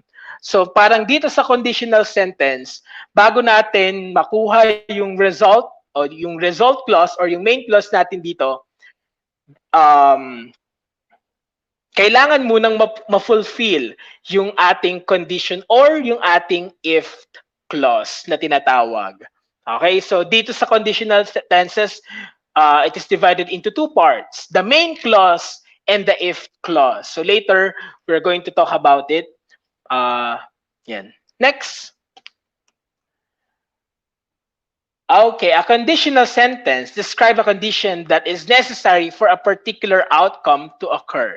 The conjunctions if, even if, even whether, whenever, and unless often appear in conditional sentences. The meaning of the conditional sentence determines which verb tense need to be used in independent and subordinate clause. So I think, excuse me, medyo complicated itong ating conditional sentence since maraming involved na grammar lesson, maraming involved na basic grammar dito like dependent clause, subordinate clause, conjunctions, and yung mga modals. So again, sabi dito sa slide na to, we often use the conjunctions if, even if, when, and whenever. These are all subordinating conjunctions. Kakaiba or different from the coordinating conjunctions na fanboys, yung fanboys alam natin, that's the acronym. Pero dito sa conditional sentence, for you to be able to have a sentence using this one, gagamit tayo ng subordinating conjunctions. At ito nga yun, yung if, yung when, yung if, when, whenever, unless, and whether. And next, yes, Marquis. Ay, tsaka pa pala, Marquis. Marquis, nagugulat ako sa'yo. Go ahead, Marquis. Po. Magsasalita ka ba, Marquis? Nagana lang po, sir. Okay. Wala po. Okay. Sige. Now let's talk about independent clause. Kasi independent and subordinate clause, ito yung mga parts ng conditional sentence. Okay? Sa exam ninyo, makikita nyo doon on how it was written, kung paano siya na-construct using these two, dependent and subordinate clause. Pag sinabi nating independent clause, it can stand alone. This is actually the main clause. Okay? Ulitin ko po, for grade 9 students, independent clause is the main clause. Okay? It has a subject and it has a verb. Okay? It can stand alone. Okay? While the subordinate clause ito yung may subordinating conjunction. That is the reason why the thought is incomplete because of the Cannot subordinating conjunction that is included in the sentence. Tama ba, Marcus? Di ba? Because of that subordinating conjunction, yung sentence nawawala. I mean, kulang yung thought. Okay? The thought is not complete. Okay? Let's say, for example, if water boils, then what will happen next? That is an example of subordinate clause. If water boils, di ba parang yung sentence kulang, kapos? It's because of the subordinating conjunction that is placed at the first part of the sentence. And that is, ano yung Marcus? Ano yung word na nagpamali dun sa sentence? Okay, because of the word if. But then, if we're going to disregard the word if, water boils. That's actually a complete thought, di ba? We have a subject, water, and we have a verb, boils. Okay, so, again, ulitin ko, ang conditional sentence ay binubuo ng dalawang parts. Independent clause, which is the main verb, which is the main clause, and subordinate clause, which is the condition or the if clause. Next. Mabilis lang naman to. Don't worry. Okay. Again, when we talk about zero conditional, it is a structure used for talking about general truths. And ano yung isa, Marcus? Aside from general truths. Okay, can you give one example for this one? Anong scientific fact ang pwede mong ibigay using grade 9 science? Kay Ma'am Bagoy na lesson. Sige. Since this is a review session, talagang kailangan natin ng pen and paper. Me also, I'm using my notebook at magko-construct din tayo, sabay-sabay tayo mag-aaral. Yes, Marcus. Meron ka na nasulat. A general truth or scientific facts. Sir,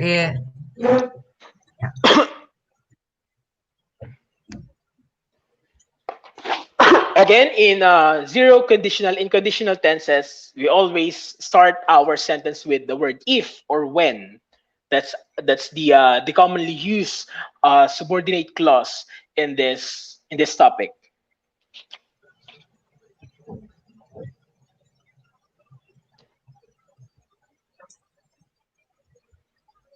If an organism has two same alleles, that organism is called a homozygous. Okay, so yung first phrase ni Marcus, yung may if clause niya, gumamit siya ng simple present tense. And then yung second part ng sentence ni Marcus or yung phrase niya, same, simple present tense kasi meron siyang is. Tama ba, Marcus? Gumamit ka ng is? Okay. Can you repeat again your sentence? Susulat ko. If an organism has two same alleles, that organism is called a homozygous. Okay, so hindi pala siya scientific facts. You are telling a general truth. Okay, so that's a general truth kasi gumamit siya ng is. Okay, so probably that's the safest way, okay, for you to be able to construct a sentence using zero conditional. Safe na yung gumamit ka ng is and are dun sa iyong main clause or dun sa iyong independent clause. But then kung ayaw mo gumamit ng is and are, pwede kang gumamit ng or just add s on it, on the subject, if it is singular, and if it's plural, base form of the verb. And here we have the formula. If plus subject plus base form of the verb plus comma plus subject plus base form of the verb. In short, we could use yung pinakamaikling portion dito, which is subordinating conjunction if and when plus simple present, then comma plus simple present. So again, when we are talking about zero conditional, dalawa lang ang pinag-uusapan natin. Gamit na gamit. Talking about general truth and scientific facts. And again, on your exam, probably you need to analyze the sentence properly. Tingnan ninyo kung anong type ng conditional yung ginamit sa sentence. Kung ito ba ay first, zero, or second. But makikita natin, and it's easy for us to distinguish if the sentence is zero conditional kung ito ay parehas simple present tense. So, yung tenses of the verb talagang papasok dito. Pag nakita nyo na parehas simple present tense ang ginamit sa sentence, automatically that is zero conditional. Okay, next. Thank you so much, Sir, yung Benedict. dagdag ko na lang po. Go ahead, Marcus. So, ang sabi, ang tip na binigay sa amin na ni Sir during discussion is, in constructing sentences in the zero conditional tense, avoid the use of modal verbs. There's an explanation on that. Yes, go ahead, Nak. Oh, yun na.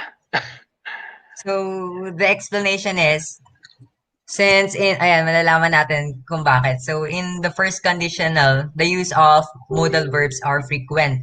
So, para hindi tayo maguluhan dun sa zero and first, we avoid the use of modal verbs in the zero conditional tense. Okay, yes. So, exactly. So, yun, thank you for that. At least na-remind pa ni Marcus. So, again, pag zero conditional, please avoid using modal verbs. Most especially on the main clause. Kasi, sometimes, maraming mga estudyante gumagamit ng modal verb will. And pwede namang gumamit ng can, ng may dun sa zero conditional, most especially on the main clause. Avoid nyo lang yung paggamit ng will kasi yung will, mapupunta na siya at magfo-fall na siya sa first conditional. Di ba, Marcus? Yun ang first conditional that is really intended for the first conditional, yung modal verbs na will. But then you guys could still use can. You could still use may, but avoid using modal verb will. Pwede kayong gumamit sa zero conditional basta single modal verb or present modal verb. Hindi kayo pwedeng gumamit ng past time modal verb kasi maiibang conditional na yung pinag-uusapan nyo.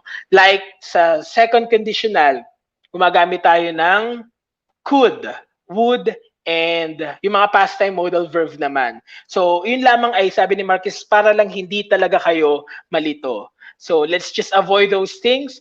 Sabi ko nga sa inyo, safest thing that you guys could do, gumamit kayo ng is and are and yung verb na may S. Just like these examples. For general truth, if people keep going outside, comma, they are prone to get the virus, and that's actually a fact, di ba? Kapag ikaw ay labas ng labas, talagang makakakuha ka and you are prone to get the virus.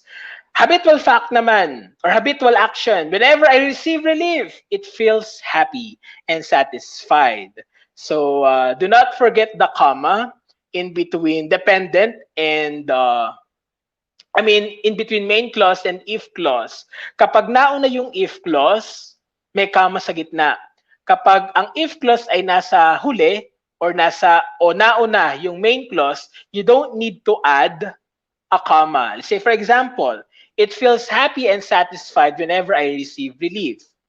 Yung isa naman, they are prone to get the virus if people keep going outside. If that's the case, nauna yung main clause, they are prone to get the virus and it feels happy and satisfied, you don't need to add a comma. Okay? So, take note of that. Next, madali lang ma-recognize kapag zero. That's why diniscuss namin to Marian one at a time. Hindi namin pinag-discuss ng isang araw yung lahat ng conditionals kasi malilito.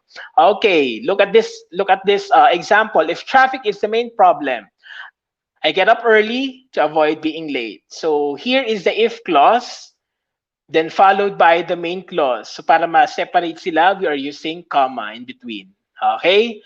But kung gusto mong yung isang way, main clause muna, and then if clause, hindi ka nagagamit ng punctuation mark or ng comma. Okay, next. And there's another tip. If you are trying to create a sentence, and it's part of the activity, please use relevant sentences or topics para at least makatotohanan. Next. Thank you, Benedict. Marami na akong utang sa inyo. Magdo-door-to-door na lang ako. Magkaala Santa Claus. Okay, now let's proceed to the first conditional. Okay, don't worry, we're about to end this session. Malapit na. First conditional, it is a structure used for talking about possibilities in the present or in the future or things which may happen. Okay? So pag sinabi mong first conditional, ito na yung gagamit tayo ng modal verb.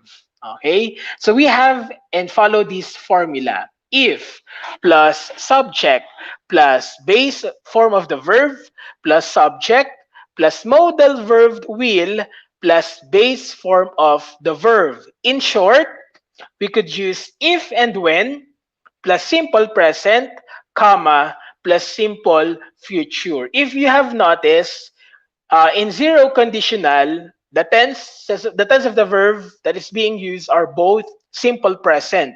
But here in first conditional, pumiyok pa, we are using two tenses, simple present and simple future. So sabi ko kanina, avoid using will sa zero conditional kasi magiging ang ending niya and it will turn out na first conditional because of that modal verb. Okay, next. Let's have, again, review lang din to. A conditional sentences usually consists of two clauses. Ulitin po natin. We will reiterate to everyone. A conditional clause or if clause and the main clause or the result clause. Wag po kayong malilito. Ang conditional clause ay tinatawag nating if clause at yung main clause natin ay tinatawag nating result clause. Aside from this one, the result or the main clause is the dependent clause and the conditional or the if clause is the independent clause. Ulitin natin. Pag dependent clause, it can stand alone. It has a subject and it has a verb. It has a complete thought. Pag sinabi nating independent clause, it cannot stand alone. The sentence is not complete because of the subordinating conjunction that is included in the sentence. At yun nga yung if and when. Next. Okay, example. If I pass the English exam, I will continue attending review sessions. Okay, see? Yung naka-green natin na sentence dito or highlighted in green, this is the independent clause. It cannot stand alone. It has incomplete thought because of the word if. But then if we are trying to remove that word, yung subordinate clause natin, subordinating conjunction, I pass the English exam na lang, it's already complete. Okay? I passed the English exam and that's it. Pag sinabi natin, if I pass the English exam, there's a question mark, parang, what will happen next? Kulang, kapos, hindi kumpleto yung thought. So, kailangan natin ng isa pang sentence. I will continue attending review sessions. So, that is the result clause. Iyon ay magiging resulta dun sa condition or sa if clause mo. Sabi nga natin kanina, di ba? Kapag tayo ay kukuha ng isang result, dapat ma-fulfill muna natin yung condition, which is ito nga, if I pass the English exam, I will continue attending the review session. Okay, that's the result. Next. Okay, so we also use first conditional to talk about real future possibilities, things that are likely to happen. Example, if I go to Barcelona, I will send you a postcard. Okay, again, remember, this is possible. Okay, I'm planning to go to Spain on holiday. So, gumagamit tayo ng zero conditional to talk about the real future possibilities. So, do not forget the pattern.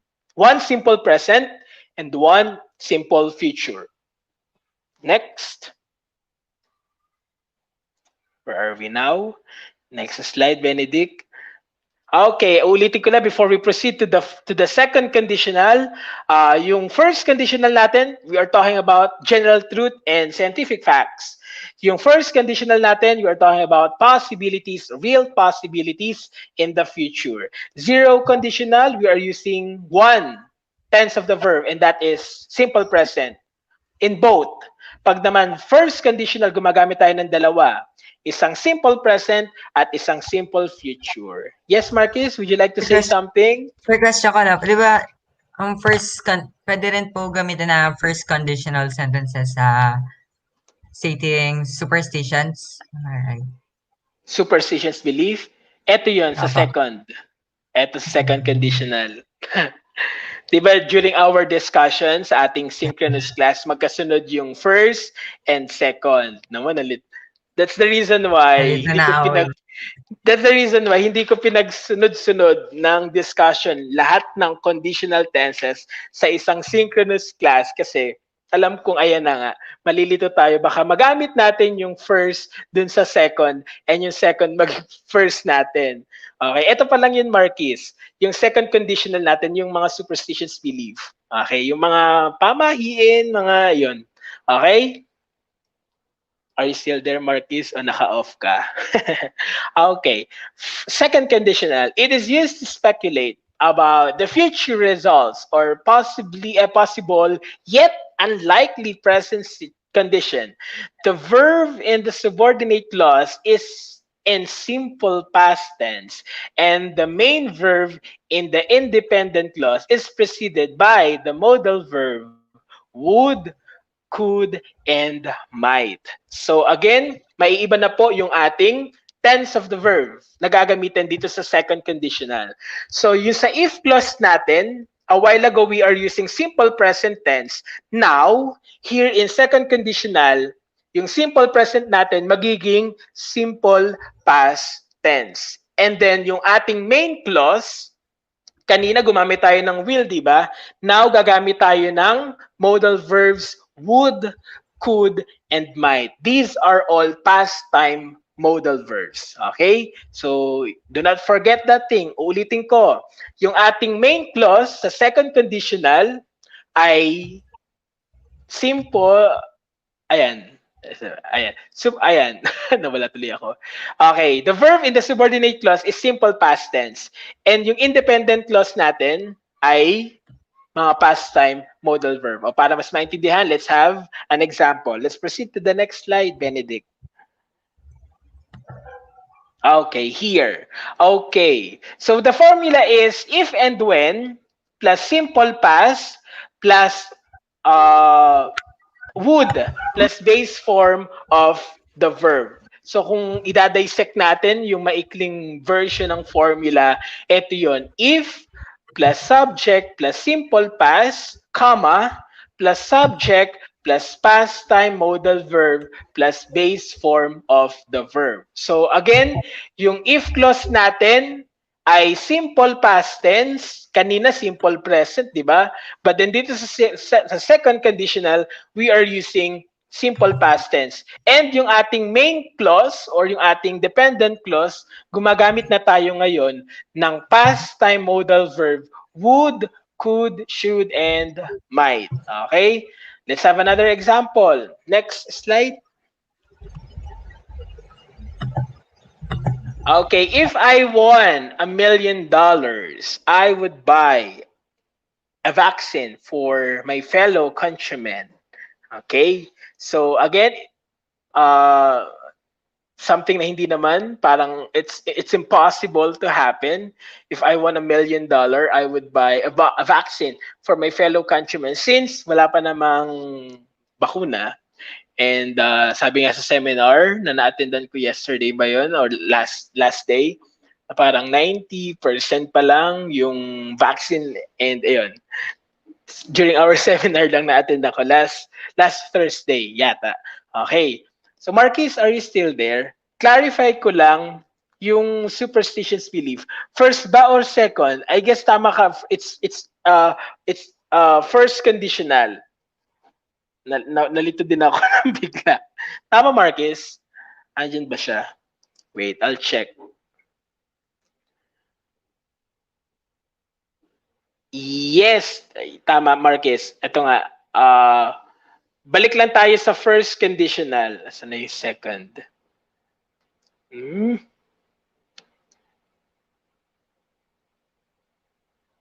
Okay. Sa first conditional, ulitin ko lang bago tayo mag-proceed at mag-continue dito.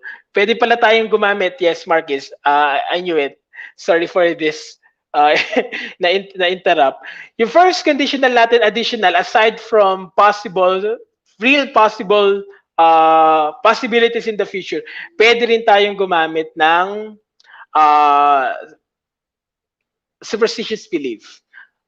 Asa ba si Marcus? First po yun, yes. Laika, yes. Ito na. I'll give one example for first conditional na superstitious belief. Pinag-uusapan natin yung mga bagay, kinalakihan natin from our for our grand parents. Okay. Naglol. Asan na siya? Marcus, are you there? Yes, Laika. Okay. Wait, I'll just open my account.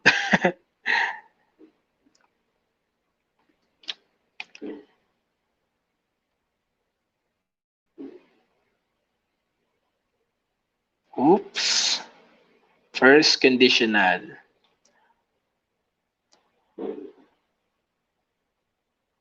Wait.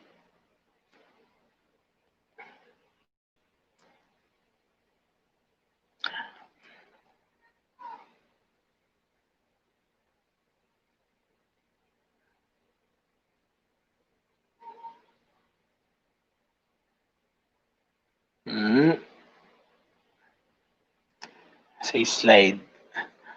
Okay. Not a prediction. Iba yung prediction dito sa part na to. So, yung first conditional, additional lang din, pwede tayong gumamit dito ng mga superstitious belief. Naturo sa atin ng ating mga lolo at lola, and yun lamang ay ilan sa mga pag-iingat na pwede nating gawin, hindi naman masama na maniwala, and I'll give some examples on it. Okay, ito yon. Example, when you serve pancit during a celebration, the celebrant will get a long life. Okay? That's very famous here in the Philippines, di ba? Pag tayo ay nag-serve or naghanda ng pancit sa isang celebration, yung may birthday or the celebrant will get a long life. Another superstitious belief that you guys know. Yes, Bea. Yes, Bea. Hello, Bea. If you see a black cat at night, something bad will happen. So, again, gumagamit tayo dito ng will. Dito sa ating main clause. Yes. That's also one of the famous superstitious belief that we have. Another thing, dito sa pagpapakasal, if you and your sibling marry at the same year, you will experience bad luck. So again, diba? That's true. Parang we are not forced to believe on those superstitions belief, but nasa sa atin na yon kung maniniwala tayo or hindi. Pero yun kasi sinasabi sa atin ng mga lolo at lola natin. But those are examples of first conditional. Thank you, Marcus and si Marcus. Okay, nawala si Marcus. Okay, so ayan. Yes, Marcus, you're here. Yes. Di ba, parehas tayo nalito na mag-water break lang ako, Marcus. Yes, sir. Yes. Okay. So that's one. Yung may sukob na tinatawag, di ba? Marcus, may alam ka bang superstitions belief? Very famous. Sir, yung sa kasal. If you and your sibling marry at the same year, they will experience bad luck. If you see the dress of the bride before the wedding, the wedding will be canceled, I think. Okay. The wedding will be canceled, or yes, parang something bad will happen. Diba? Bad will happen. Okay. Yes. Thanks, Bea. Hello, Beatrice. That's one of the famous, di ba, one? Yung pag nakasalubong ka ng isang itim na pusa or whatsoever, magkakaroon ka ng, o may experience ka ng bad luck. Okay. So again, let's proceed now to second conditional so we could end our meeting. So if I won $1 million, I would buy a vaccine for my fellow countrymen. And gaya din nung kanta ni Beyonce, if I were a boy, di ba? Something that is not, I mean, something that will not happen. Okay, kaya nga yung second condition ginagamit natin to speculate. Okay? Mga bagay na hindi talaga magkakatotoo. Parang nga yung kay Beyonce, if I were a boy, kanta yun, di ba? Pero kaya nga niya sinabi na if I were a boy kasi babae si Beyonce. So, hindi talaga mangyayari. Okay, kumbaga iniisip mo lang. And we are using second conditional pag ganun. Again, ang formula natin sa second conditional is simple past tense with subordinate clause plus subordinating conjunction plus yung main clause natin ay subject plus verb in past time modal verb. I mean with past time modal verb. Okay? Kanina pa pala tayo nagsasalita ng Marcus dito. So medyo naguguluhan na. Pero yun naman yun, di ba? Next, let's try to complete this one. If I were you, I would quit blank. Marcus, ikaw, ano yung gusto mong idagdag dito? If I were you, I would quit blank. Ano yung isa mga bagay na naiisip mo? Na gusto mo ng, ayan, na iniisip mo na magkukwit ka na or whatsoever.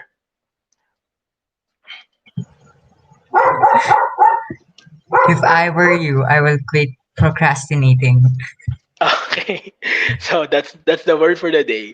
And di ba, kung ako ikaw, pero that's impossible, hindi ako ikaw eh. Kaya gumagamit tayo ng second conditional. Okay? So that is actually the use of second conditional. To talk about things na hindi tayo yung nandun sa position. Another example,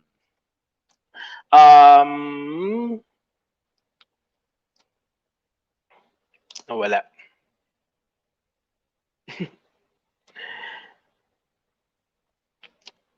If I were the class president, I would do a great job. Kaso nga, hindi naman ako si class president.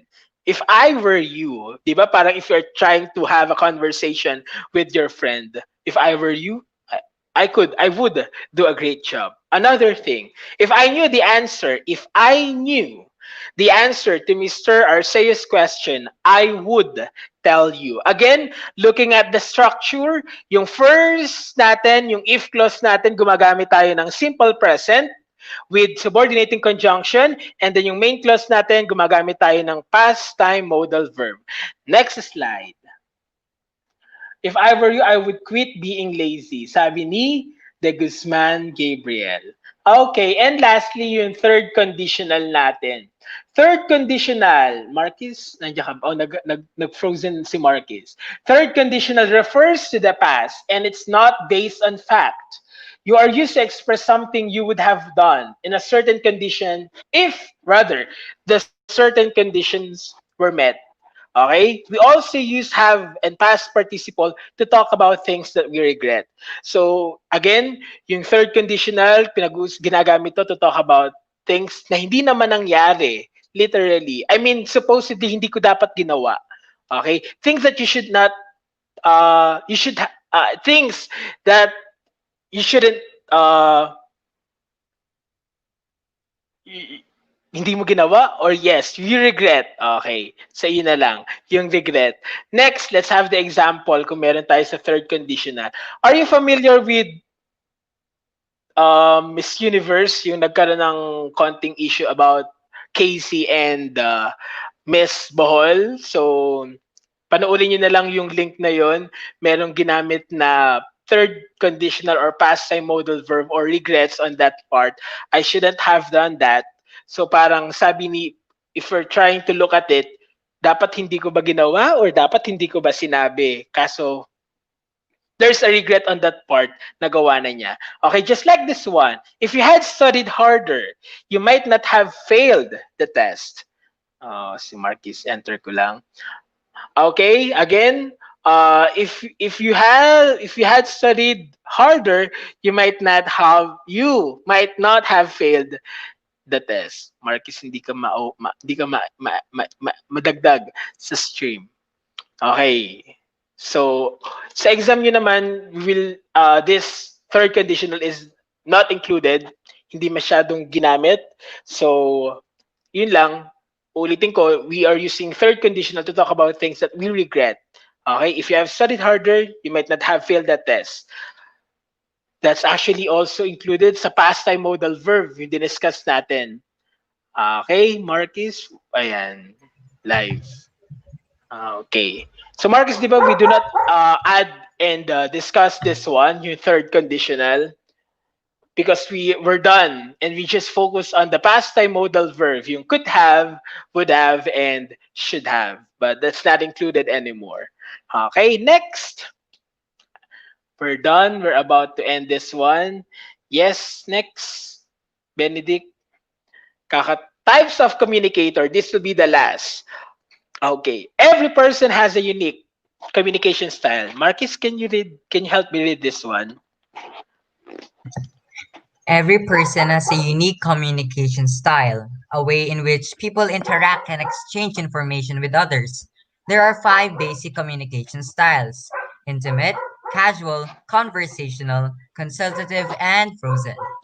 Okay, so but before we proceed on this particular part, di tayo umabot dito because of the typhoon and because of the academic break. So we just discussed the types of communicators, and these are the consultative, these are the relator, the director, the socializer, and the thinker. Next.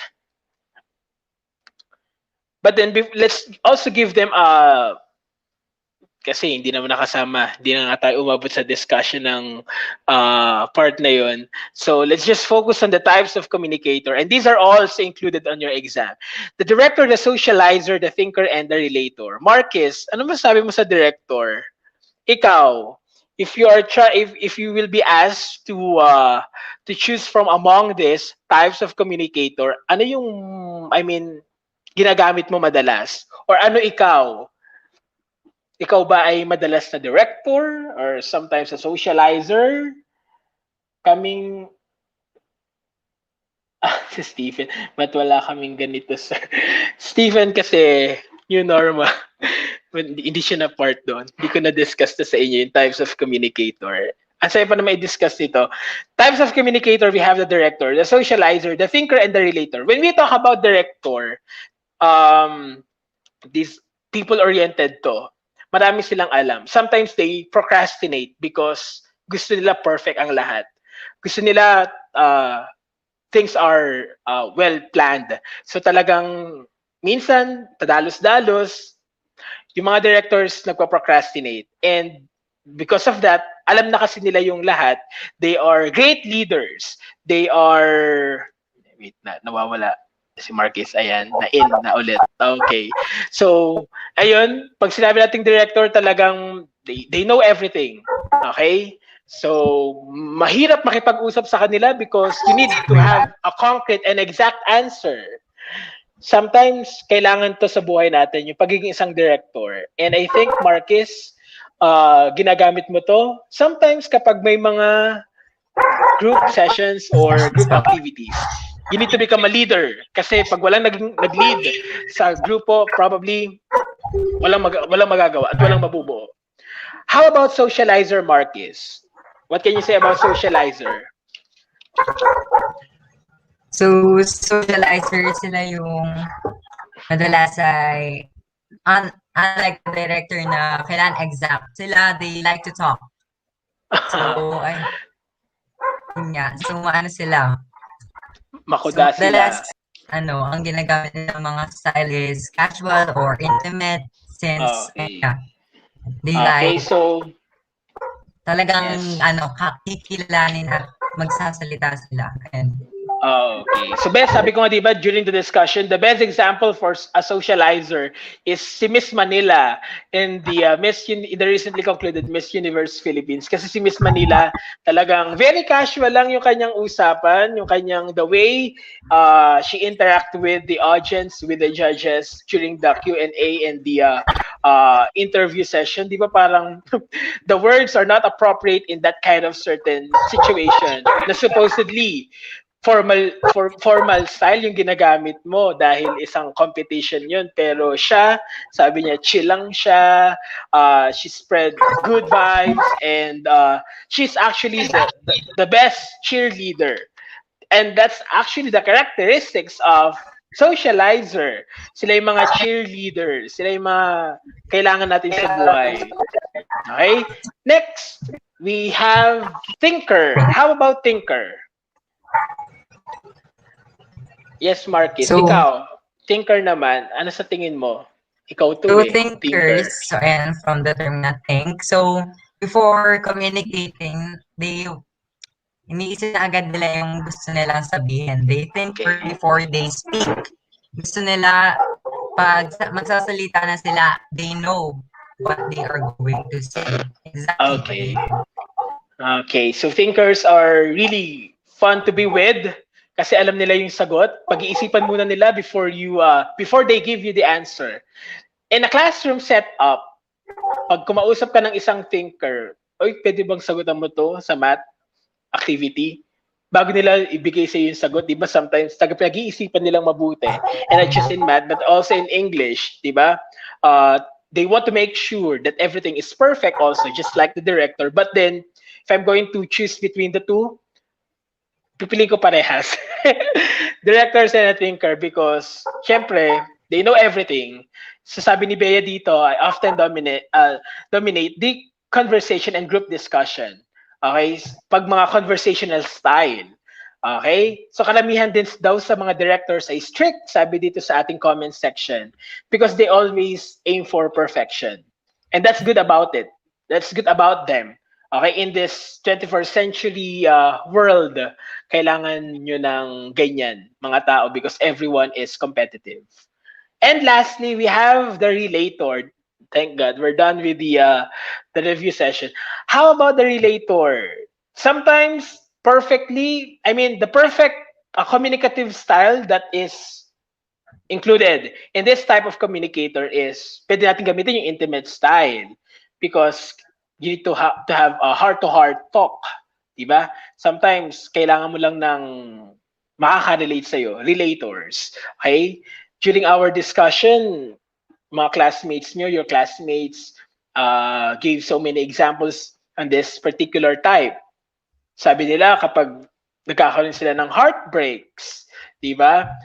Intimate style yung kanilang ginagamit because syempre alangan naman tumawa ka heartbreak nga yung pinag-uusapan, so you just need someone who will listen to all your rants in live and makikinig lang sa'yo sa lahat ng sasabihin mo, and we all need that kind of type of communicator. Whenever we have problems in life, hindi natin kailangan ng director kasi pag director and then you are experiencing heartbreaks, papagalitan ka pa nila.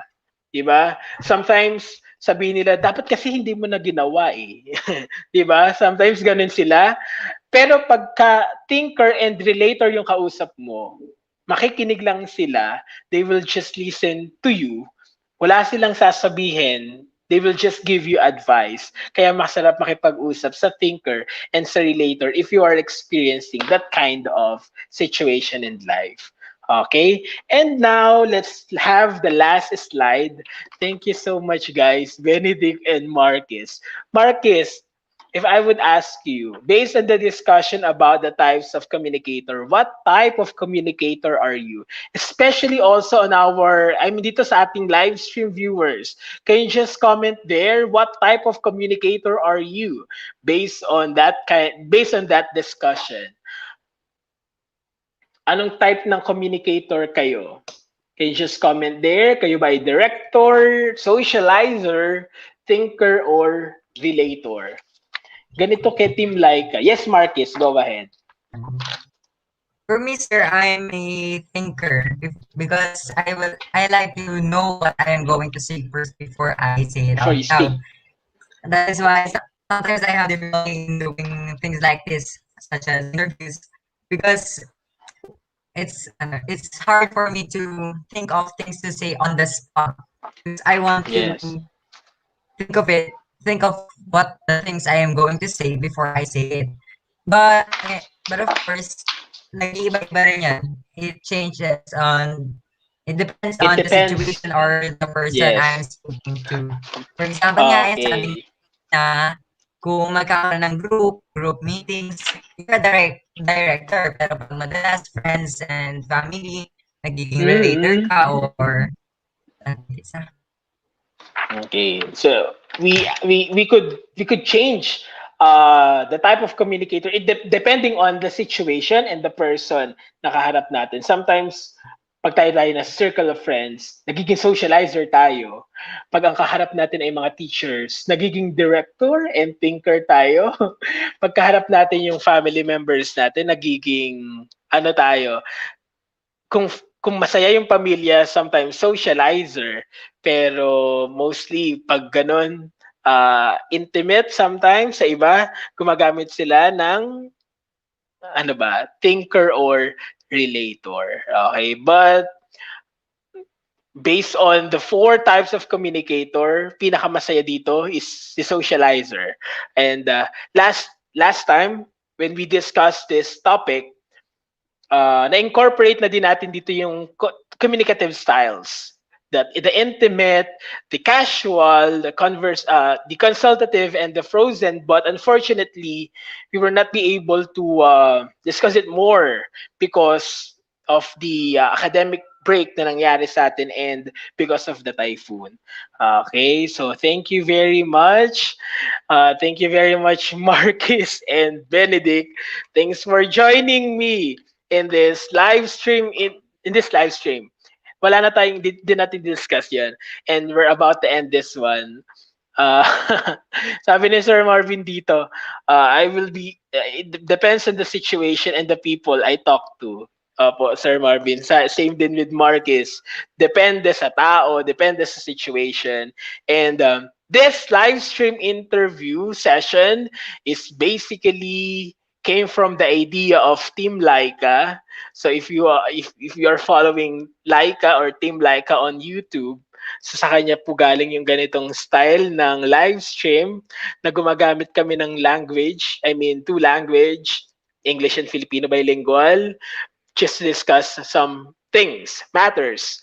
Kasi si Team Laika, di ba, Marquis, if you are familiar with her, talagang ang galing niya mag-explain. Maikli lang yung mga words na ginagamit. I mean, maikli lang yung mga presentation na yon, mga 1 minute, na-explain niya ng Tagalog and English. So sabi ko nga, this live stream interview is just a casual conversation na there are some sort of formality na during naman our lesson discussion, we are using the language English. So for better understanding and sa iba na hindi masyadong nakinig during that synchronous class, this is the perfect time for you to listen because we are discussing the topic English. Gumagamit kami ng English at Tagalog sa lesson, sa discussion na ito.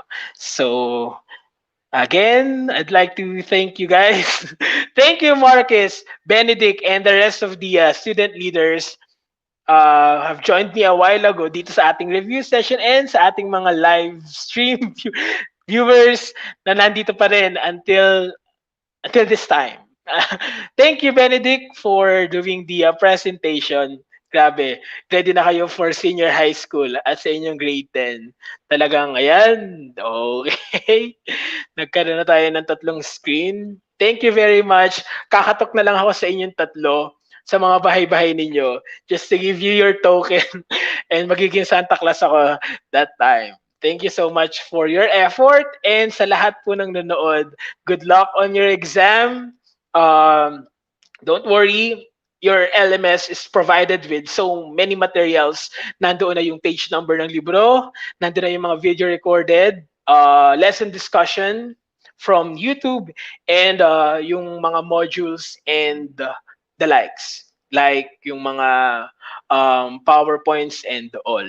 Pwede na kayo pwede nyo reviewin yun if you just want to visit, and nando na po lahat. So maraming thank you sa inyong lahat and God bless. Marcus and Benedict, would you like to say something bago tayo mag-end? closing remarks na lang or just say anything. Thank you lang po sa mga pumunta, mga nanood po, nag-stick around. Good luck po sa lahat sa mga exam. Marcus. So, ayun, same lang rin. Thank you sa mga nanood and of course, to Sir Dap na talagang napaka-effort sa gawa ng mga ganito. So, yan, thank you. And ayun nga, good luck dahil maraming exam pa. Ayan, for at least, makaka-survive na tayo ng isang quarter. 4 na lang. At syempre, kayang-kaya natin yan. Okay. And lastly, this is a live stream. So, talagang there are some instances na magkakaroon ng problema at the middle of the discussion. And kanina, we experienced connectivity problems. And yung sa audio natin, talagang hindi natin gamay because of the situation and because of the climate na din siguro. So again, thank you very much. And yan, good luck on your exam. We'll see you next week. So thank you. You may now end this group chat. God bless. Marcus and Benedict, thank you very much. Same with Roy, Prince, and Patricia. Babawi ako sa inyong lahat, sa inyong 5 soon. Thank you, and kinato, and goodbye everyone. Thanks for watching.